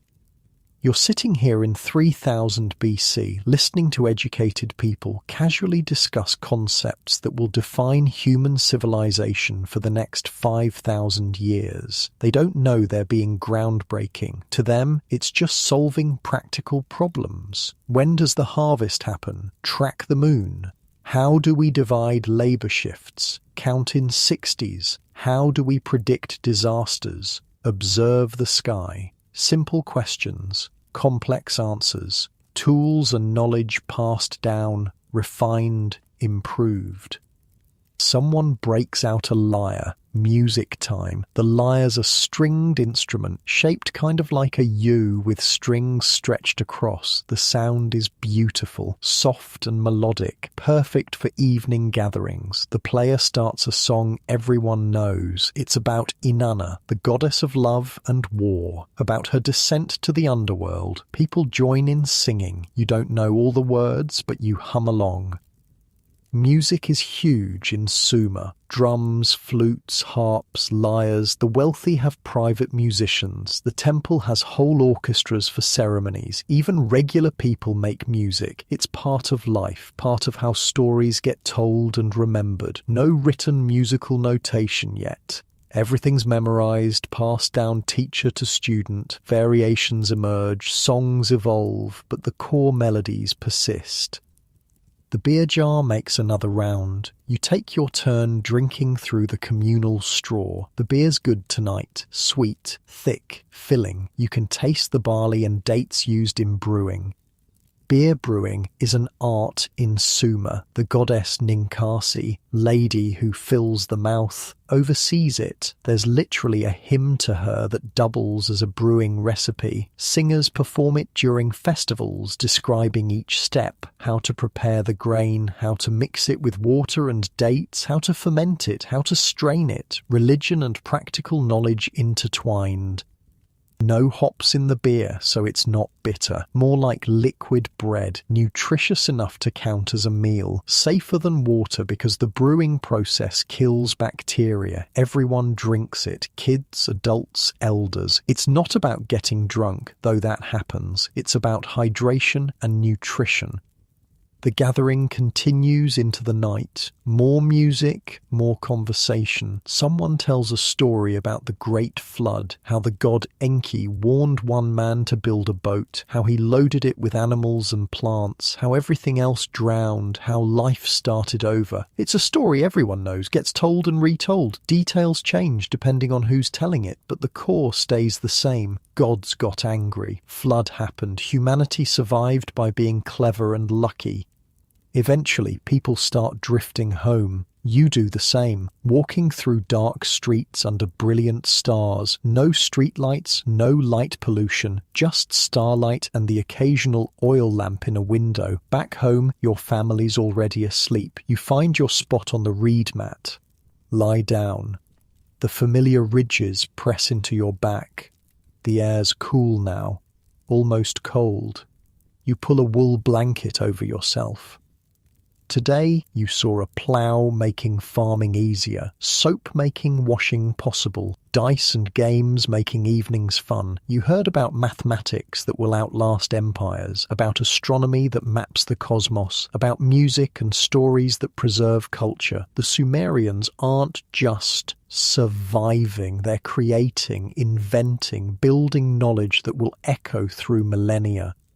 And you're just a regular person, a canal digger, someone who got conscripted for war and lived to tell about it, someone who drinks beer through a straw and sleeps on a reed mat and works in brutal heat. But you're part of it, this grand experiment called civilization, where people come together, solve problems, create tools, share knowledge, where innovation happens not in isolation but in communities, where one person's clever solution becomes everyone's standard practice.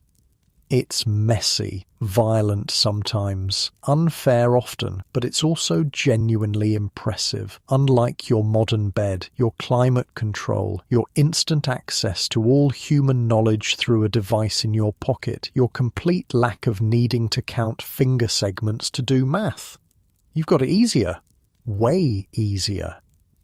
The stars outside are the same stars the Sumerians mapped. The math they invented still structures your day. The wheel they designed still moves your stuff. The beer they brewed still gets consumed at gatherings. 5,000 years later, their innovations persist. That's worth something.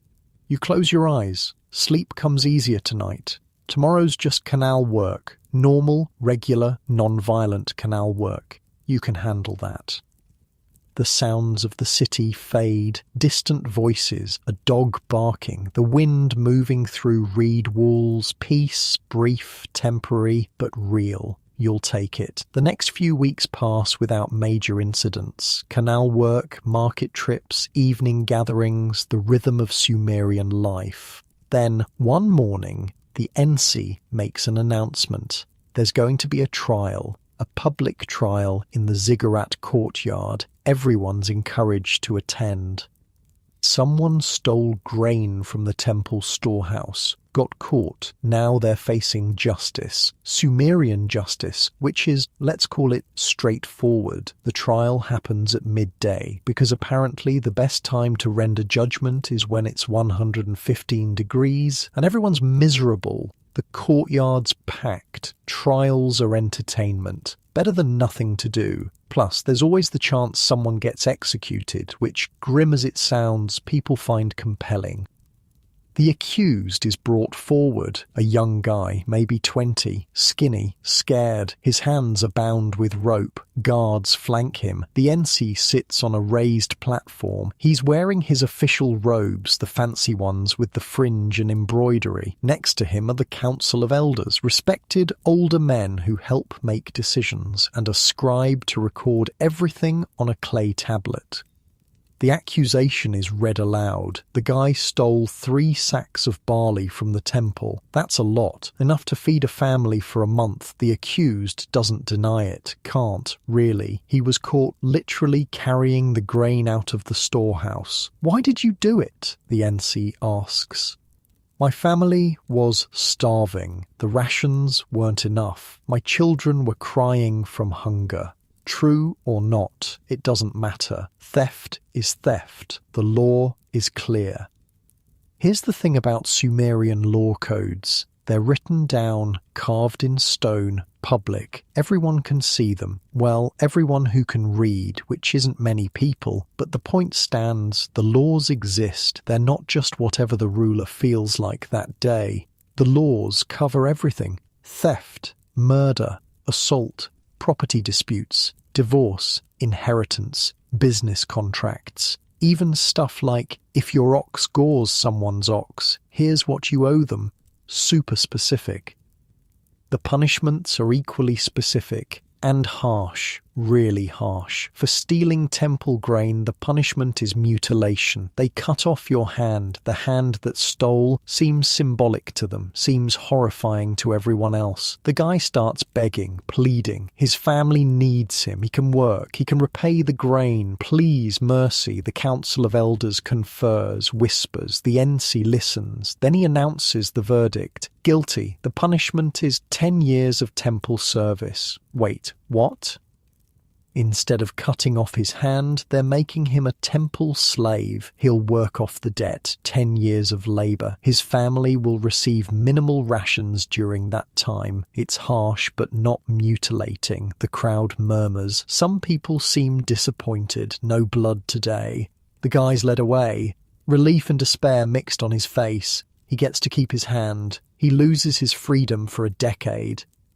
Sumerian justice is weird. Sometimes they're brutal, cutting off hands, gouging out eyes, executing people for relatively minor crimes. Other times they're almost reasonable. It depends on the Ensi, the specific law, the circumstances, whether the gods seem angry that day. Consistency is not their strong point. You head home after the trial. The sun's brutal. The streets are baking. Your thoughts keep circling back to the trial. How thin the line is between survival and punishment. How easily you could have been that guy, desperate, starving, making a bad choice. That night, there's another ceremony at the ziggurat. This one's different. It's for the scribes who've completed their training. Graduation, basically. The ziggurat is lit with oil lamps. Dozens of them. The flames flicker in the evening breeze. It's actually beautiful. The stepped pyramid glowing against the dark sky. Stars above, warm light below. The ceremony happens on the second platform. The graduating scribes stand in a line, nervous and proud. They're wearing clean robes. Their hair is oiled and styled. This is their big moment. The head priest gives a speech about the importance of writing, how scribes preserve knowledge, record history, communicate with the gods through written prayers, manage the temple's wealth, serve the city. One by one, the new scribes are called forward. Each receives a copper stylus, their official tool, the symbol of their profession. They'll use it to write on clay tablets for the rest of their working lives.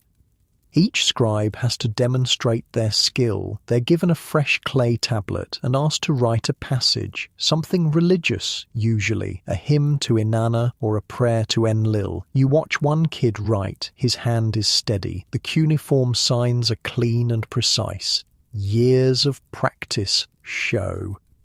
The head priest examines his work, nods approval. The kid beams. That kid will never dig a canal, never carry bricks, never fight in a war probably. He'll sit in cool rooms, writing on tablets, managing accounts. His life just got exponentially better. Education is the only real path to upward mobility in Sumer. If you're born poor and stay uneducated, you die poor. But if you can somehow get your kid into scribe school, if they can survive the beatings and memorize the thousands of signs, they might escape the cycle. Might. After the ceremony, people linger. There's food, the temples providing it as celebration. Bread, dates, roasted lamb, and beer. Obviously beer. The goddess Ninkasi would be offended if there was a celebration without beer. You grab some food and find a spot to sit. The night air is cool. Finally. After the brutal day heat, the temperature's dropped to almost comfortable. A group of musicians is playing near one of the shrines, drums and lyres. The rhythm is hypnotic. Some people start dancing. Nothing formal, just moving to the beat. It's joyful, simple, human. You notice families everywhere. Parents with children, grandparents, extended relatives. Sumerian families are tight units, multiple generations living together. Everyone supporting everyone else because you have to. Survival requires cooperation. A kid runs past you, laughing. His mother chases him, pretending to be angry but clearly amused. The kid dodges around people, headed for the musicians. He wants to see the drums up close. His mother catches him, picks him up. He squeals with delight. She spins him around. For a moment, they're just a mother and son, happy, playing, existing outside the grind of daily survival. These moments matter. They're what make the rest of it bearable. You think about your own family. Your parents are getting older. Your father's back is wrecked from decades of labour. Your mother's hands are gnarled from weaving and grinding grain. They won't live much longer, probably. Most people don't make it past 50 in Sumer. Disease, injury, simple wear and tear from hard living. It all adds up. But they're here now. They're alive. You're alive. That's something. The celebration continues into the night. Eventually, you head home, through dark streets, past shrines with their perpetual oil lamps, past houses where families are settling in for sleep. Your house is quiet when you arrive. Everyone's in the courtyard. Your father's repairing a tool by lamplight. Your mother's weaving. Your siblings are playing a quiet game with pebbles. Normal, peaceful, safe. You sit with them. No one speaks much. Comfortable silence, the kind that happens when people know each other well enough that conversation is optional. Your mother finishes her weaving, sets it aside. "Did you eat?" she asks. "At the ceremony, temple food." She nods, satisfied. Making sure you're fed is her primary concern. Always has been. Your father looks up from his tool repair. "The new scribes?" "Yeah, 7 of them. They looked proud. Expensive education. Worth it, though. If they survive it. I knew a boy once, sent to scribe school. Beatings broke him. He came home, never spoke right again. Your mother shoots him a look. Don't tell sad stories. It's true. Still, not tonight. They fall silent. The old married rhythm. She corrects him. He accepts it. Life continues. Your younger sister looks up from the pebble game. "Tell us about the flood." Again, you've heard it 100 times. Tell it anyway. So you tell the flood story, the one everyone knows, how the gods got angry at humanity's noise, how Enki warned one man, Ziusudra in the Sumerian version, to build a boat, how the flood came and drowned the world, how Ziusudra saved animals and seeds and survived, how the gods realized they needed humanity for sacrifices and decided not to wipe everyone out again. It's a good story, familiar, comforting, the kind of story that's been told for generations and will be told for generations more. Long after Sumer falls, this story will persist. Different cultures will claim it, change the names, add details, but the core will remain. A flood, a boat, a survivor, a new beginning. Your sister falls asleep halfway through. Common. She just wanted the comfort of the story, not the ending. One by one, family members head to their sleeping spots, your parents to their small room, your siblings to their mats in the courtyard, you to yours. The routine of preparing for sleep is simple. Check your water jar. Make sure there's enough for the night if someone gets thirsty. Check the door. Make sure it's secured. Say a quick prayer to the household gods. Small clay figurines in a niche by the entrance. No elaborate bedtime ritual. No brushing teeth. That's not a thing yet. No changing into special sleeping clothes. You sleep in what you wore all day, maybe removing your belt and outer layer if it's hot. You lie down on your reed mat. The ridges press into your back. Familiar discomfort. The sounds of the city at night filter through, dogs barking in the distance, a baby crying somewhere, voices from a nearby house, the wind rattling the reed walls. Night in Sumer can be scary. No streetlights, no police patrols, just darkness and whatever moves in it. Thieves, wild animals that sometimes wander in from the desert, rats, scorpions, snakes. People lock their doors, keep weapons close, hope for the best. The wealthy have it easier. They can afford guards, sturdy doors with metal reinforcement, multiple rooms where they can retreat if there's trouble. The poor just have to trust in the gods and their neighbours. You think about the temple slave from the trial. He's probably in a cell right now, stone walls, a locked door, 10 years ahead of him, his kids growing up without a father, his wife managing alone, one bad decision, one desperate act, a lifetime of consequences. The unfairness of it gnaws at you. But what can you do? The laws are written, the NC enforces them, the gods approve, the system exists, and you're just one person within it. You try to sleep, the temperature's dropping fast. You pull your wool blanket closer. The scratchy fabric provides warmth, if not comfort. Outside, something howls. Could be a dog, could be a jackal from the desert. Hard to tell. The sound is mournful, lonely. Your mind drifts, thinking about the day, the trial, the ceremony, the new scribes with their futures secured, the families laughing together, the music, the food, the simple moments of joy punctuating the difficulty. This is life. not perfect, often unfair, sometimes brutal, but also containing beauty, connection, community, progress, hope. The Sumerians have created something here, a system of laws, even if they're harsh, a system of education, even if it's brutal, a system of religion that provides structure and meaning, a system of agriculture that feeds thousands, a system of government that mostly works.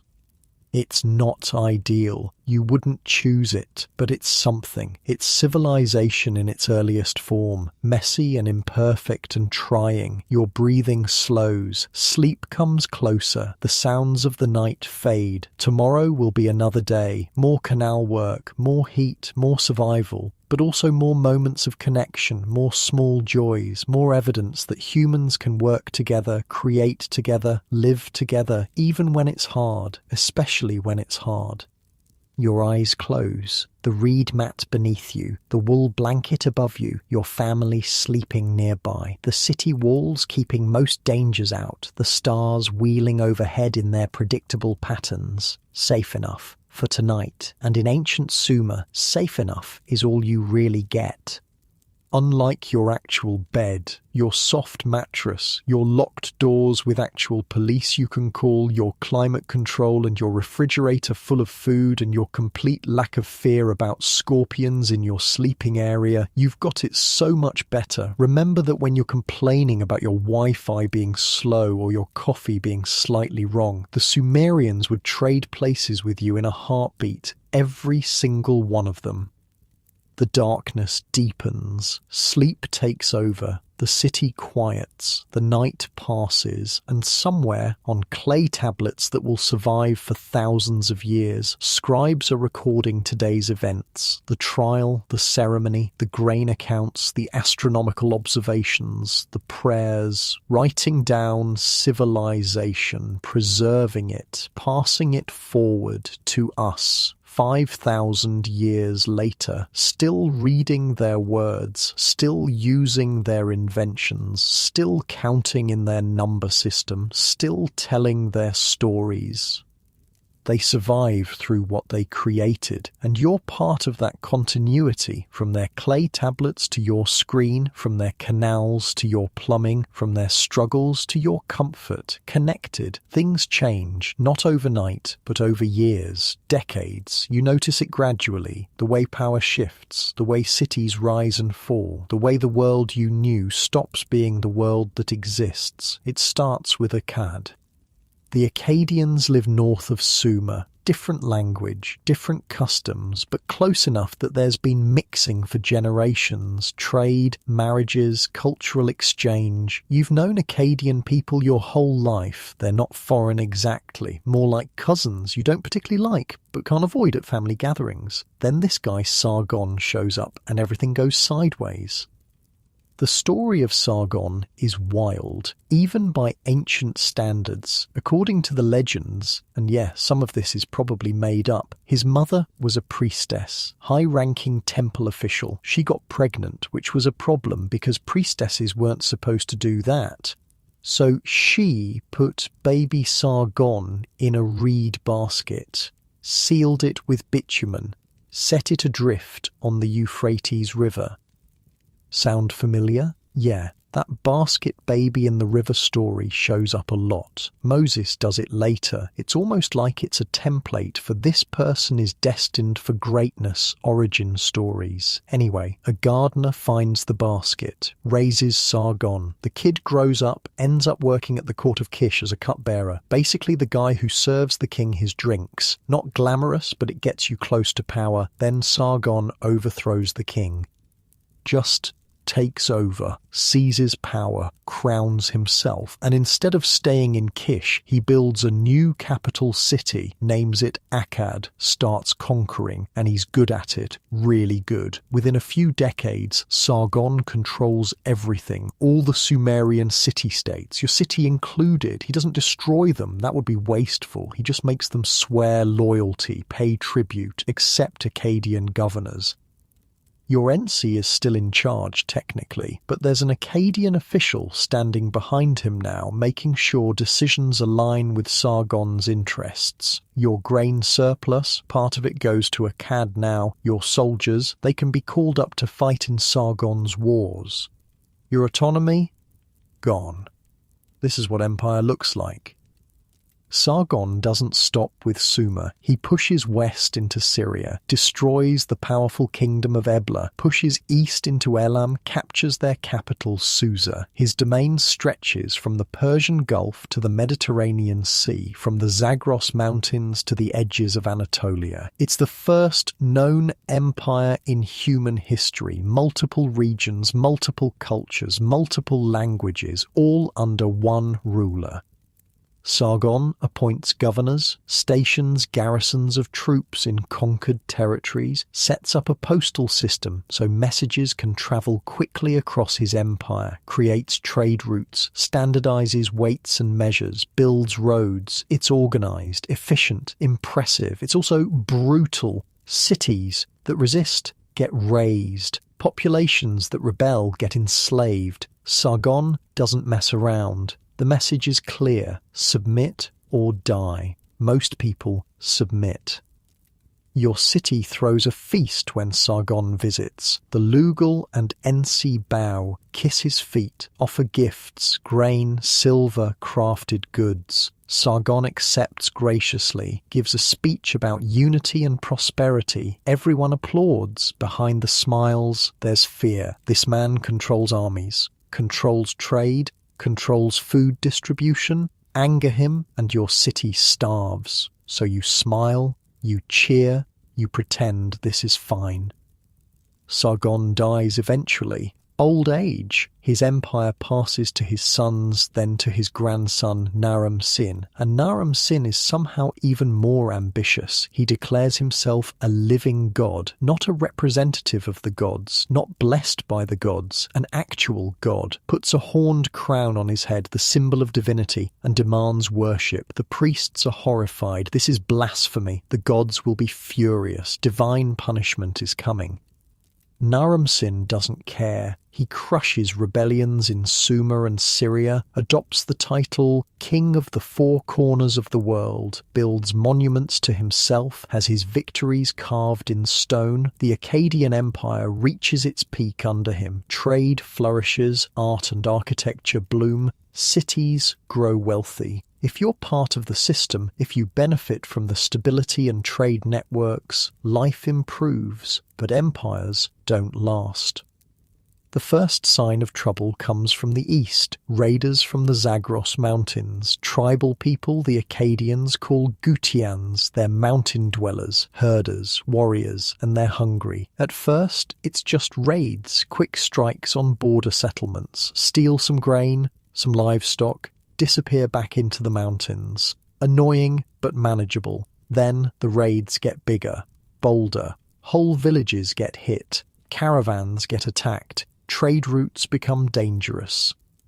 The Akkadian army responds, sends expeditions into the mountains. It goes badly. The Gutians know the terrain. They ambush, they retreat, they regroup. The Akkadians can't pin them down. Around 2200 BC, everything falls apart. A Gutian leader named Eridupizir brings a huge force out of the mountains. Not just raiders now, an army. They meet the Akkadian forces in open battle and win. Actually win. The Akkadians retreat.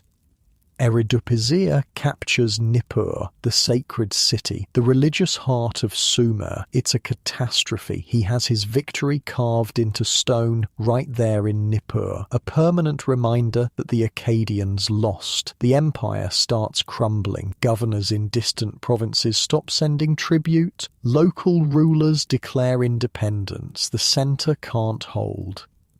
The Gutians keep pushing. They take more cities, more territory. The last Akkadian king tries to fight back, but it's too late. After his death, the Gutians launch a full invasion. They sweep through Mesopotamia like a flood, and they have no idea how to run it. Here's the problem. The Gutians are mountain people. They know mountains. They know herding animals in high pastures. They don't know irrigation agriculture. They don't understand canal systems. They don't grasp the delicate balance required to farm in a river valley. So the canals start failing. Nobody's organising maintenance. Nobody's clearing silt. Nobody's repairing breached dikes. The water flow becomes erratic. Some fields flood, others dry out. Crops fail. Food shortages begin, then famines. People start dying, not from violence, from starvation, from disease that follows starvation. The economy collapses, trade stops, craftsmen can't get materials, merchants can't travel safely, cities that thrived on commerce shrivel. You watch your city deteriorate. The marketplace gets smaller, fewer goods, higher prices. The temple cuts rations, people get desperate, theft increases, violence increases. The Gutians don't know what to do. They try to rule, but they don't understand the systems they've inherited. They appoint leaders who don't know irrigation. They collect tribute without understanding it starves the cities. They break things they don't know how to fix. Mesopotamia enters what later gets called its first dark age. Cities are abandoned, just left empty. People flee to wherever they think they can survive. Some head to the marshes in the far south where traditional Sumerian life continues. Some head north, some just die. Your city shrinks. Whole neighborhoods empty out. Houses crumble. The great ziggurat starts to deteriorate. Nobody's maintaining it. The mud bricks, exposed to rain and sun without constant repair, begin to erode. The temple struggles, fewer offerings, fewer priests. The elaborate ceremonies become simpler, then stop altogether. The gods aren't being fed properly, which means the gods are angry. More disasters follow, or people interpret disasters as divine anger, hard to tell which. Droughts, locust swarms, disease outbreaks, each one hits harder because the infrastructure is failing. The Gutians face resistance. The Akkadians who remain fight back. The Elamites to the east push in. Sumerians in the south refuse to submit. But the Gutians hold on, barely, through sheer force and the fact that nobody else can organize enough to drive them out. For over a century, this chaos continues. More than 100 years of Mesopotamia being broken, fractured, suffering. You live through it. Everyone lives through it who doesn't die, which is a lot of people. The population drops. Estimates suggest it falls by more than half. That's how many die or flee. You get older. Your parents die. Not violently, just worn out. Your siblings scatter. One dies from disease. One moves to the marshes. One you just lose track of. You survive by being flexible. You work whatever jobs exist. Sometimes canal maintenance when the Gutians remember it matters. Sometimes farming. Sometimes just scavenging in abandoned houses for anything useful. The social hierarchy collapses. The old distinctions between classes blur. Everyone's just trying to survive. The wealthy lose their wealth. The educated lose their status. Scribes can't find work. Nobody's paying for record keeping anymore. You see tablets being destroyed, used as building material, crushed up for temper in mud bricks, thousands of years of recorded history ground into dust. It's heartbreaking, but also practical. You need bricks more than you need ancient accounts of sheep transactions. The one bright spot is Uruk, down south, far from the Gutian strongholds. The city maintains some independence, keeps its traditions. A leader named Utu Hengal rises there. He starts organizing resistance. It takes time, years, But slowly he builds a coalition, gets other southern cities on board, raises an army, trains them, arms them. Around 2120 BC, Utu-Hengal marches north. He meets the Gutians in battle and wins. Actually wins. The Gutians break, retreat. Utu-Hengal pursues, drives them out of Mesopotamia, back into their mountains. The occupation ends. The whole region celebrates. It's over. The Dark Age is ending. Mesopotamia is free. You're older now. Your hair's grey, your back's wrecked from decades of labour. You've survived wars, invasions, famines, chaos. You're still here. Utu-Hengal enters your city as a liberator. People line the streets, cheering, crying, grateful. The ziggurat courtyard fills for a ceremony, prayers of thanksgiving, sacrifices to the gods, music and feasting. It feels like rebirth, like Mesopotamia gets a second chance. Utu-Hengal doesn't last long. He dies young, drowns in a canal accident apparently. But his successor, a guy named Ur-Nammu, continues the work. Ur-Nammu founds what becomes known as the Third Dynasty of Ur. He reunifies Sumer and Akkad, launches a massive rebuilding campaign. The canals get repaired, the irrigation systems restored, cities are rebuilt. The ziggurat in Ur, the great stepped pyramid dedicated to the moon god Nana, rises again. You watch your city come back to life. The marketplace fills with goods again. Trade resumes. The temple recruits new priests. Ceremonies restart. The government gets reorganized. Provinces with appointed officials. A clever tax system called Bala, where each province contributes goods for just 1 month per year. It spreads the burden, makes it manageable. Sumerian becomes the official language again. Not for speaking, people speak Akkadian now in daily life, but for administration, religion, literature, Sumerian gets revived as a sacred language. This is when the Sumerian king list gets compiled, that famous document listing all the rulers from mythical times to the present. It's propaganda, really, linking the new dynasty to ancient legitimacy. But it works. It gives people continuity, connection to the past. Things improve for a while. But underneath, problems are building. The centralized bureaucracy that worked great under strong rulers becomes bloated and corrupt under weaker ones. Officials skim off the top. Favors get sold. Justice becomes optional if you can't afford bribes. The north, mostly Akkadian-speaking, grows resentful of being ruled from the Sumerian south. Tensions simmer. Worse, the environment is failing. Centuries of irrigation without proper drainage have caused salt to build up in the soil. Salinization. The crops grown in salty soil produce less. Yields drop. Food becomes scarce again. Some scholars think this is what really kills southern Mesopotamia. Not war, not invasion. Salt, too much irrigation, too little drainage, the land itself giving out. New threats emerge. From the west, the Amorites, nomadic tribes pushing into Mesopotamia. From the east, the Elamites again, seeing weakness and opportunity. The last king of the Third Dynasty, Ibbi-Sin, tries to hold it together, but he's losing control. The Amorites penetrate deeper. Trade networks collapse. Cities starve. In 2004 BC, the Elamites attack. They capture Ur, sack it, burn it, take Ibbi-Sin prisoner. The Third Dynasty ends.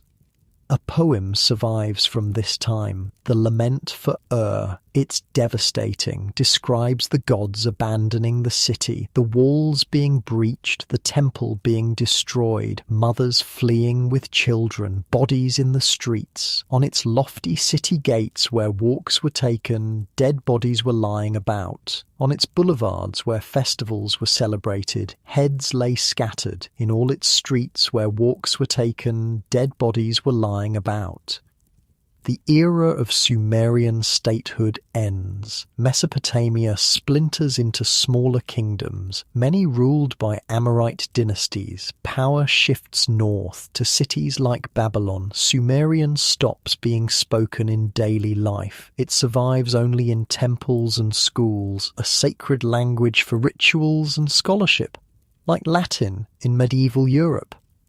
But Sumerian religion, literature, mathematics, science, all of it gets absorbed by the cultures that follow. The Akkadians, Babylonians, Assyrians, they inherit Sumerian knowledge, build on it, preserve it, pass it forward. Sumer dies as a political entity, but its legacy survives.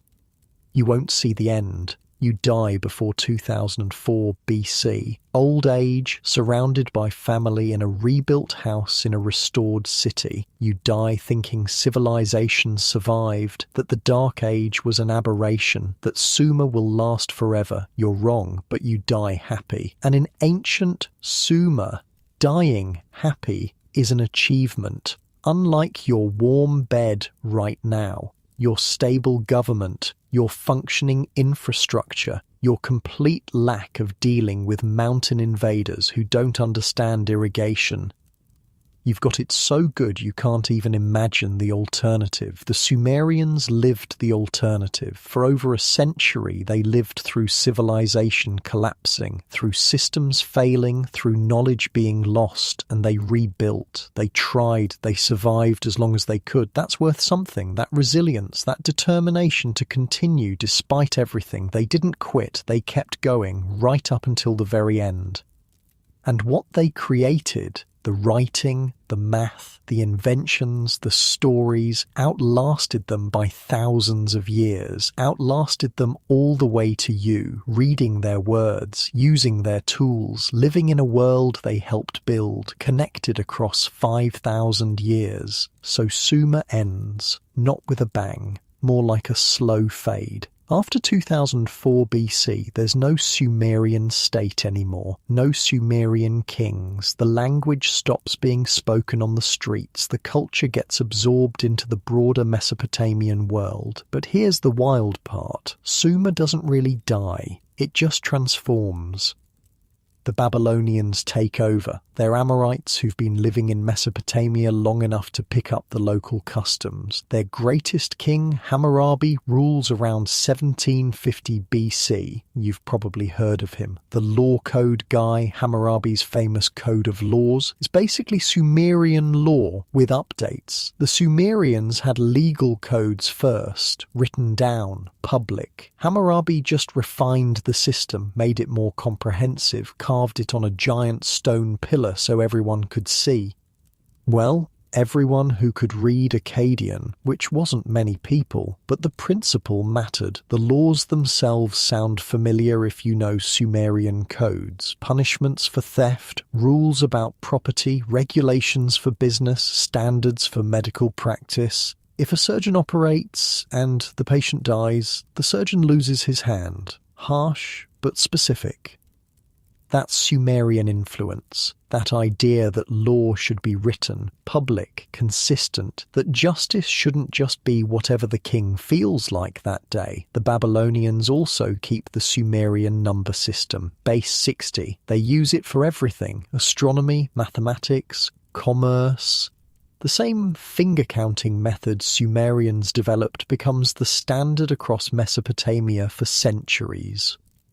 They keep Sumerian literature too. The Epic of Gilgamesh, probably the most famous story from ancient Mesopotamia, is originally Sumerian. Later versions get written in Akkadian, expanded, polished. But the core? Sumerian, a king of Uruk searching for immortality, facing his mortality, learning to accept death. It's beautiful, sad, deeply human. And it survives because scribes kept copying it, generation after generation, preserving it even after Sumerian stopped being spoken.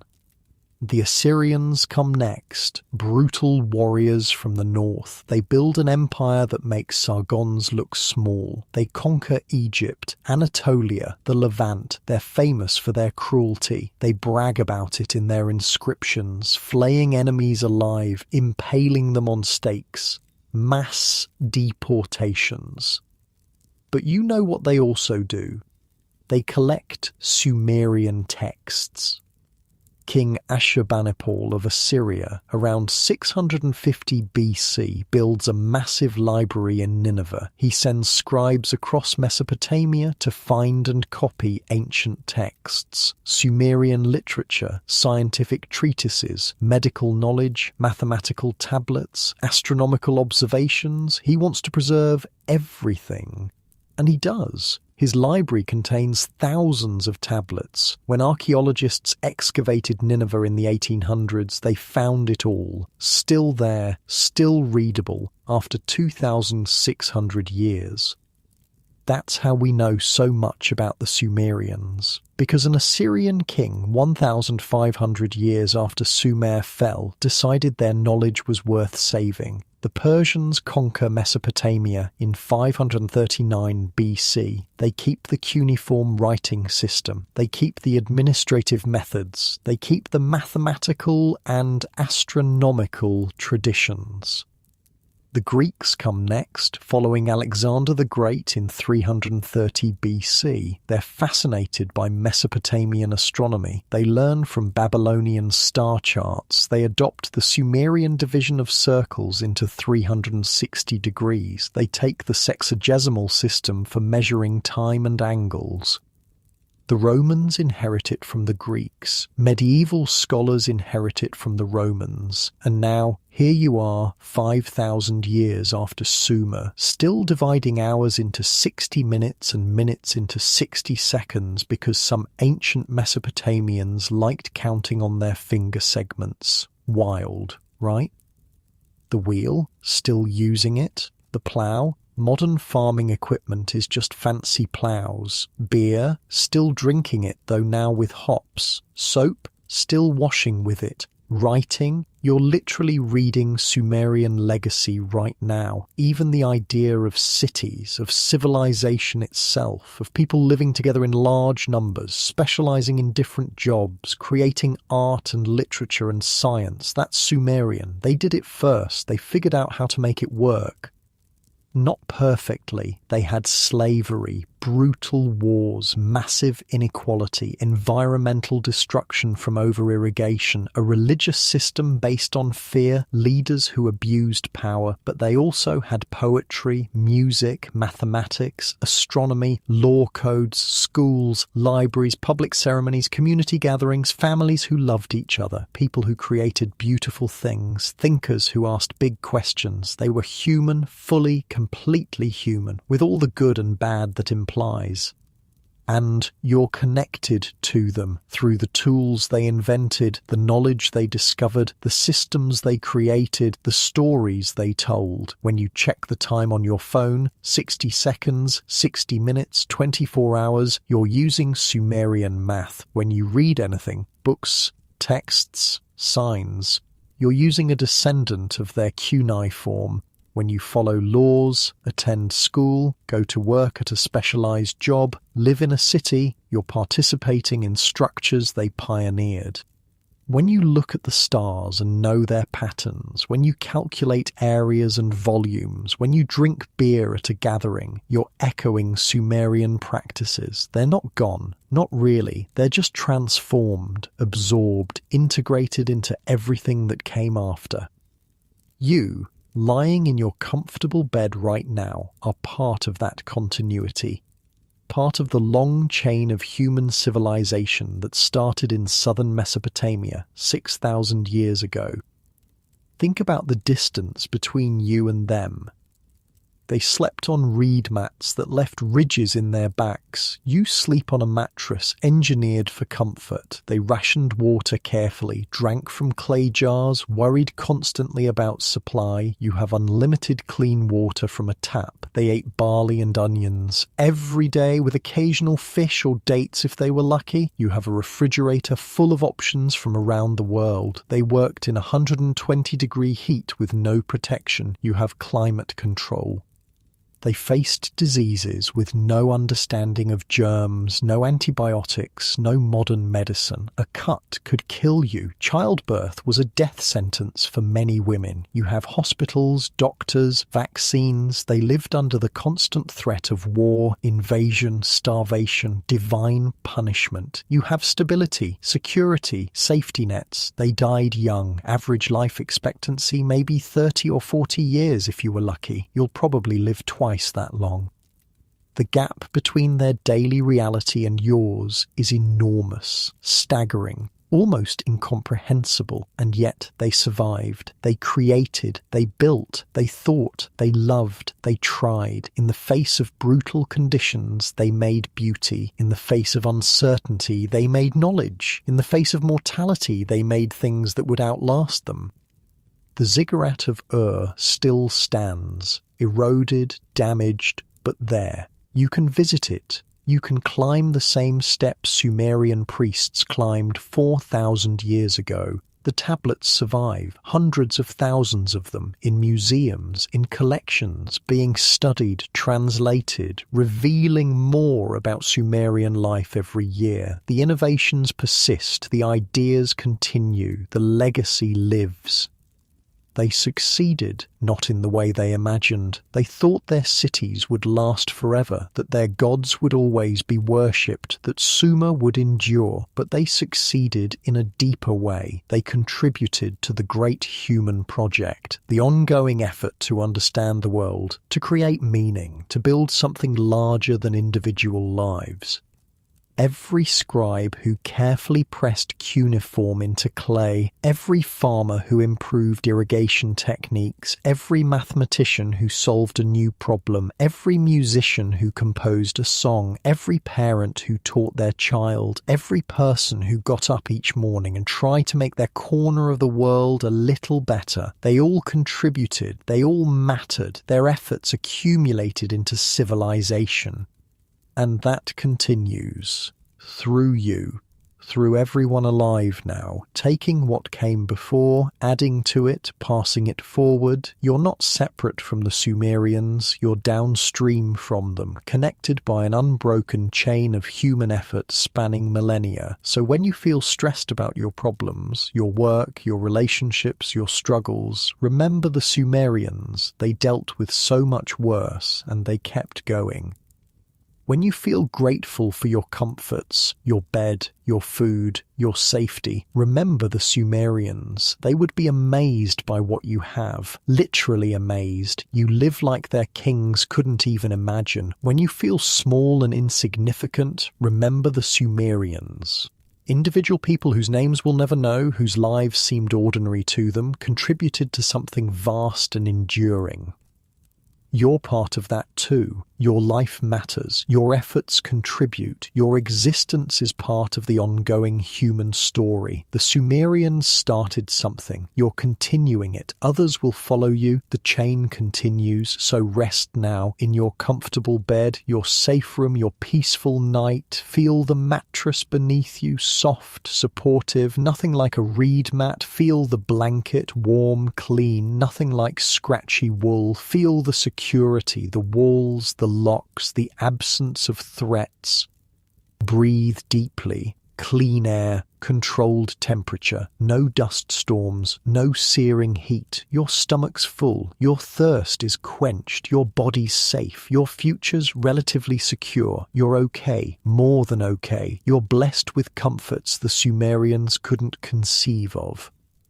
And somewhere, across the vast distance of time, maybe they'd be happy about that.